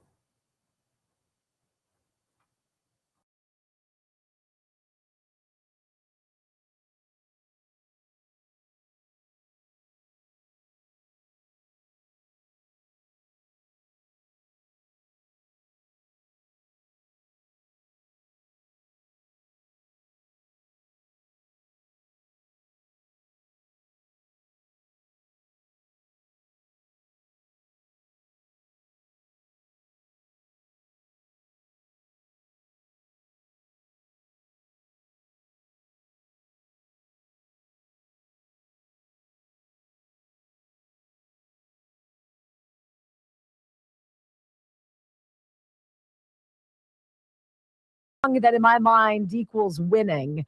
And that's exactly what you're about to hear from your president of the United States. His closing 4 minutes, which were inspiring, they were historic, they were awesome. And they're for you now. 250 years is a long time in the life of a nation, but in another sense, it's really a mere moment in the eye of history. Two of the gentlemen we met in the gallery this evening took their first breaths 1 century ago, 100 years before that, on July 4th, 1826, the author of the Declaration of Independence, brilliant, Thomas Jefferson, drew his last breath. Just a single long human lifespan separates the giants who declared and won our independence from the heroes who stand among us tonight. Everything our nation has done, everything we have achieved, has been the work of those few great lifetimes. In those brief chapters, Americans built this nation from 13 humble colonies into the pinnacle of human civilization and human freedom, the strongest, wealthiest, most powerful, most successful nation in all of history. Americans ventured out across the daunting and dangerous continent. We carved paths through an unforgiving wilderness, settled a boundless frontier, and tamed the beautiful but very, very dangerous Wild West. From empty marshes and wide open plains, we raised up the world's greatest cities. Together, we mastered the world's mightiest industries and shattered history's monstrous tyrannies. And we liberated millions from the chains of fascism, communism, oppression, and terror. Americans lifted humanity into the skies on the wings of aluminum and steel. And then we launched mankind into the stars on rockets powered by sheer American will and unyielding American pride. We wired the globe with our ingenuity. We captivated the planet with American culture. And now we are pioneering the next great American breakthroughs that will change the entire world. All of this and so much more is the enduring legacy, unmatched glory of the hardworking patriots who built and defended this country and who still carry the hopes and freedoms on all of humanity's backs. For years they were forgotten, betrayed, and cast aside. But that great betrayal is over, and they will never be forgotten again. Because when the world needs courage, daring, vision, and inspiration, it is still turning to America. And when God needs a nation to work his miracles, he knows exactly who to ask. There is no challenge Americans cannot overcome, no frontier too vast for us to conquer, no dream too bold for us to chase, no horizon too distant for us to claim. For our destiny is written by the hand of providence, and these first 250 years were just the beginning. From the rugged border towns of Texas to the heartland villages of Michigan, from the sun-kissed shores of Florida to the endless fields of the Dakotas, and from the historic streets of Philadelphia to right here in our nation's capital, Washington, D.C., the golden age of America is upon us. The revolution that began in 1776 has not ended. It still continues because the flame of liberty and independence still burns in the heart of every American patriot. And our future will be bigger, better, brighter, bolder, and more glorious than ever before. Thank you, God bless you, and God bless America.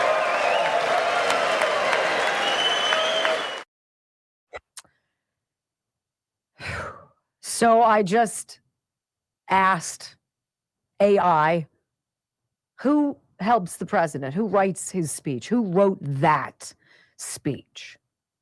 And it said Ross Worthington, who is the lead writer. This is somebody who's a young man. He's about 38 years old. He's been President Trump's main speechwriter. Also, Susie Wiles, chief of staff. Stephen Miller, deputy chief of staff for policy. Caroline Levitt, the press secretary. Stephen Chung, director of communications. And Vince Haley, the director of the Domestic Policy Council. Could you imagine Karine Jean-Pierre helping to write a Joe Biden speech? Heck, she might have. Who knows? This is the team. These are the all-stars. That's what we voted for, ladies and gentlemen. So to all the Democrats who refuse to stand for these United States of America, know this. We see you. We hear what you say. And we demand better. Thanks for being a part of the Wendy Bell radio program. You ready to do it again tomorrow? How about it? I love you guys. Have a great day. Peace.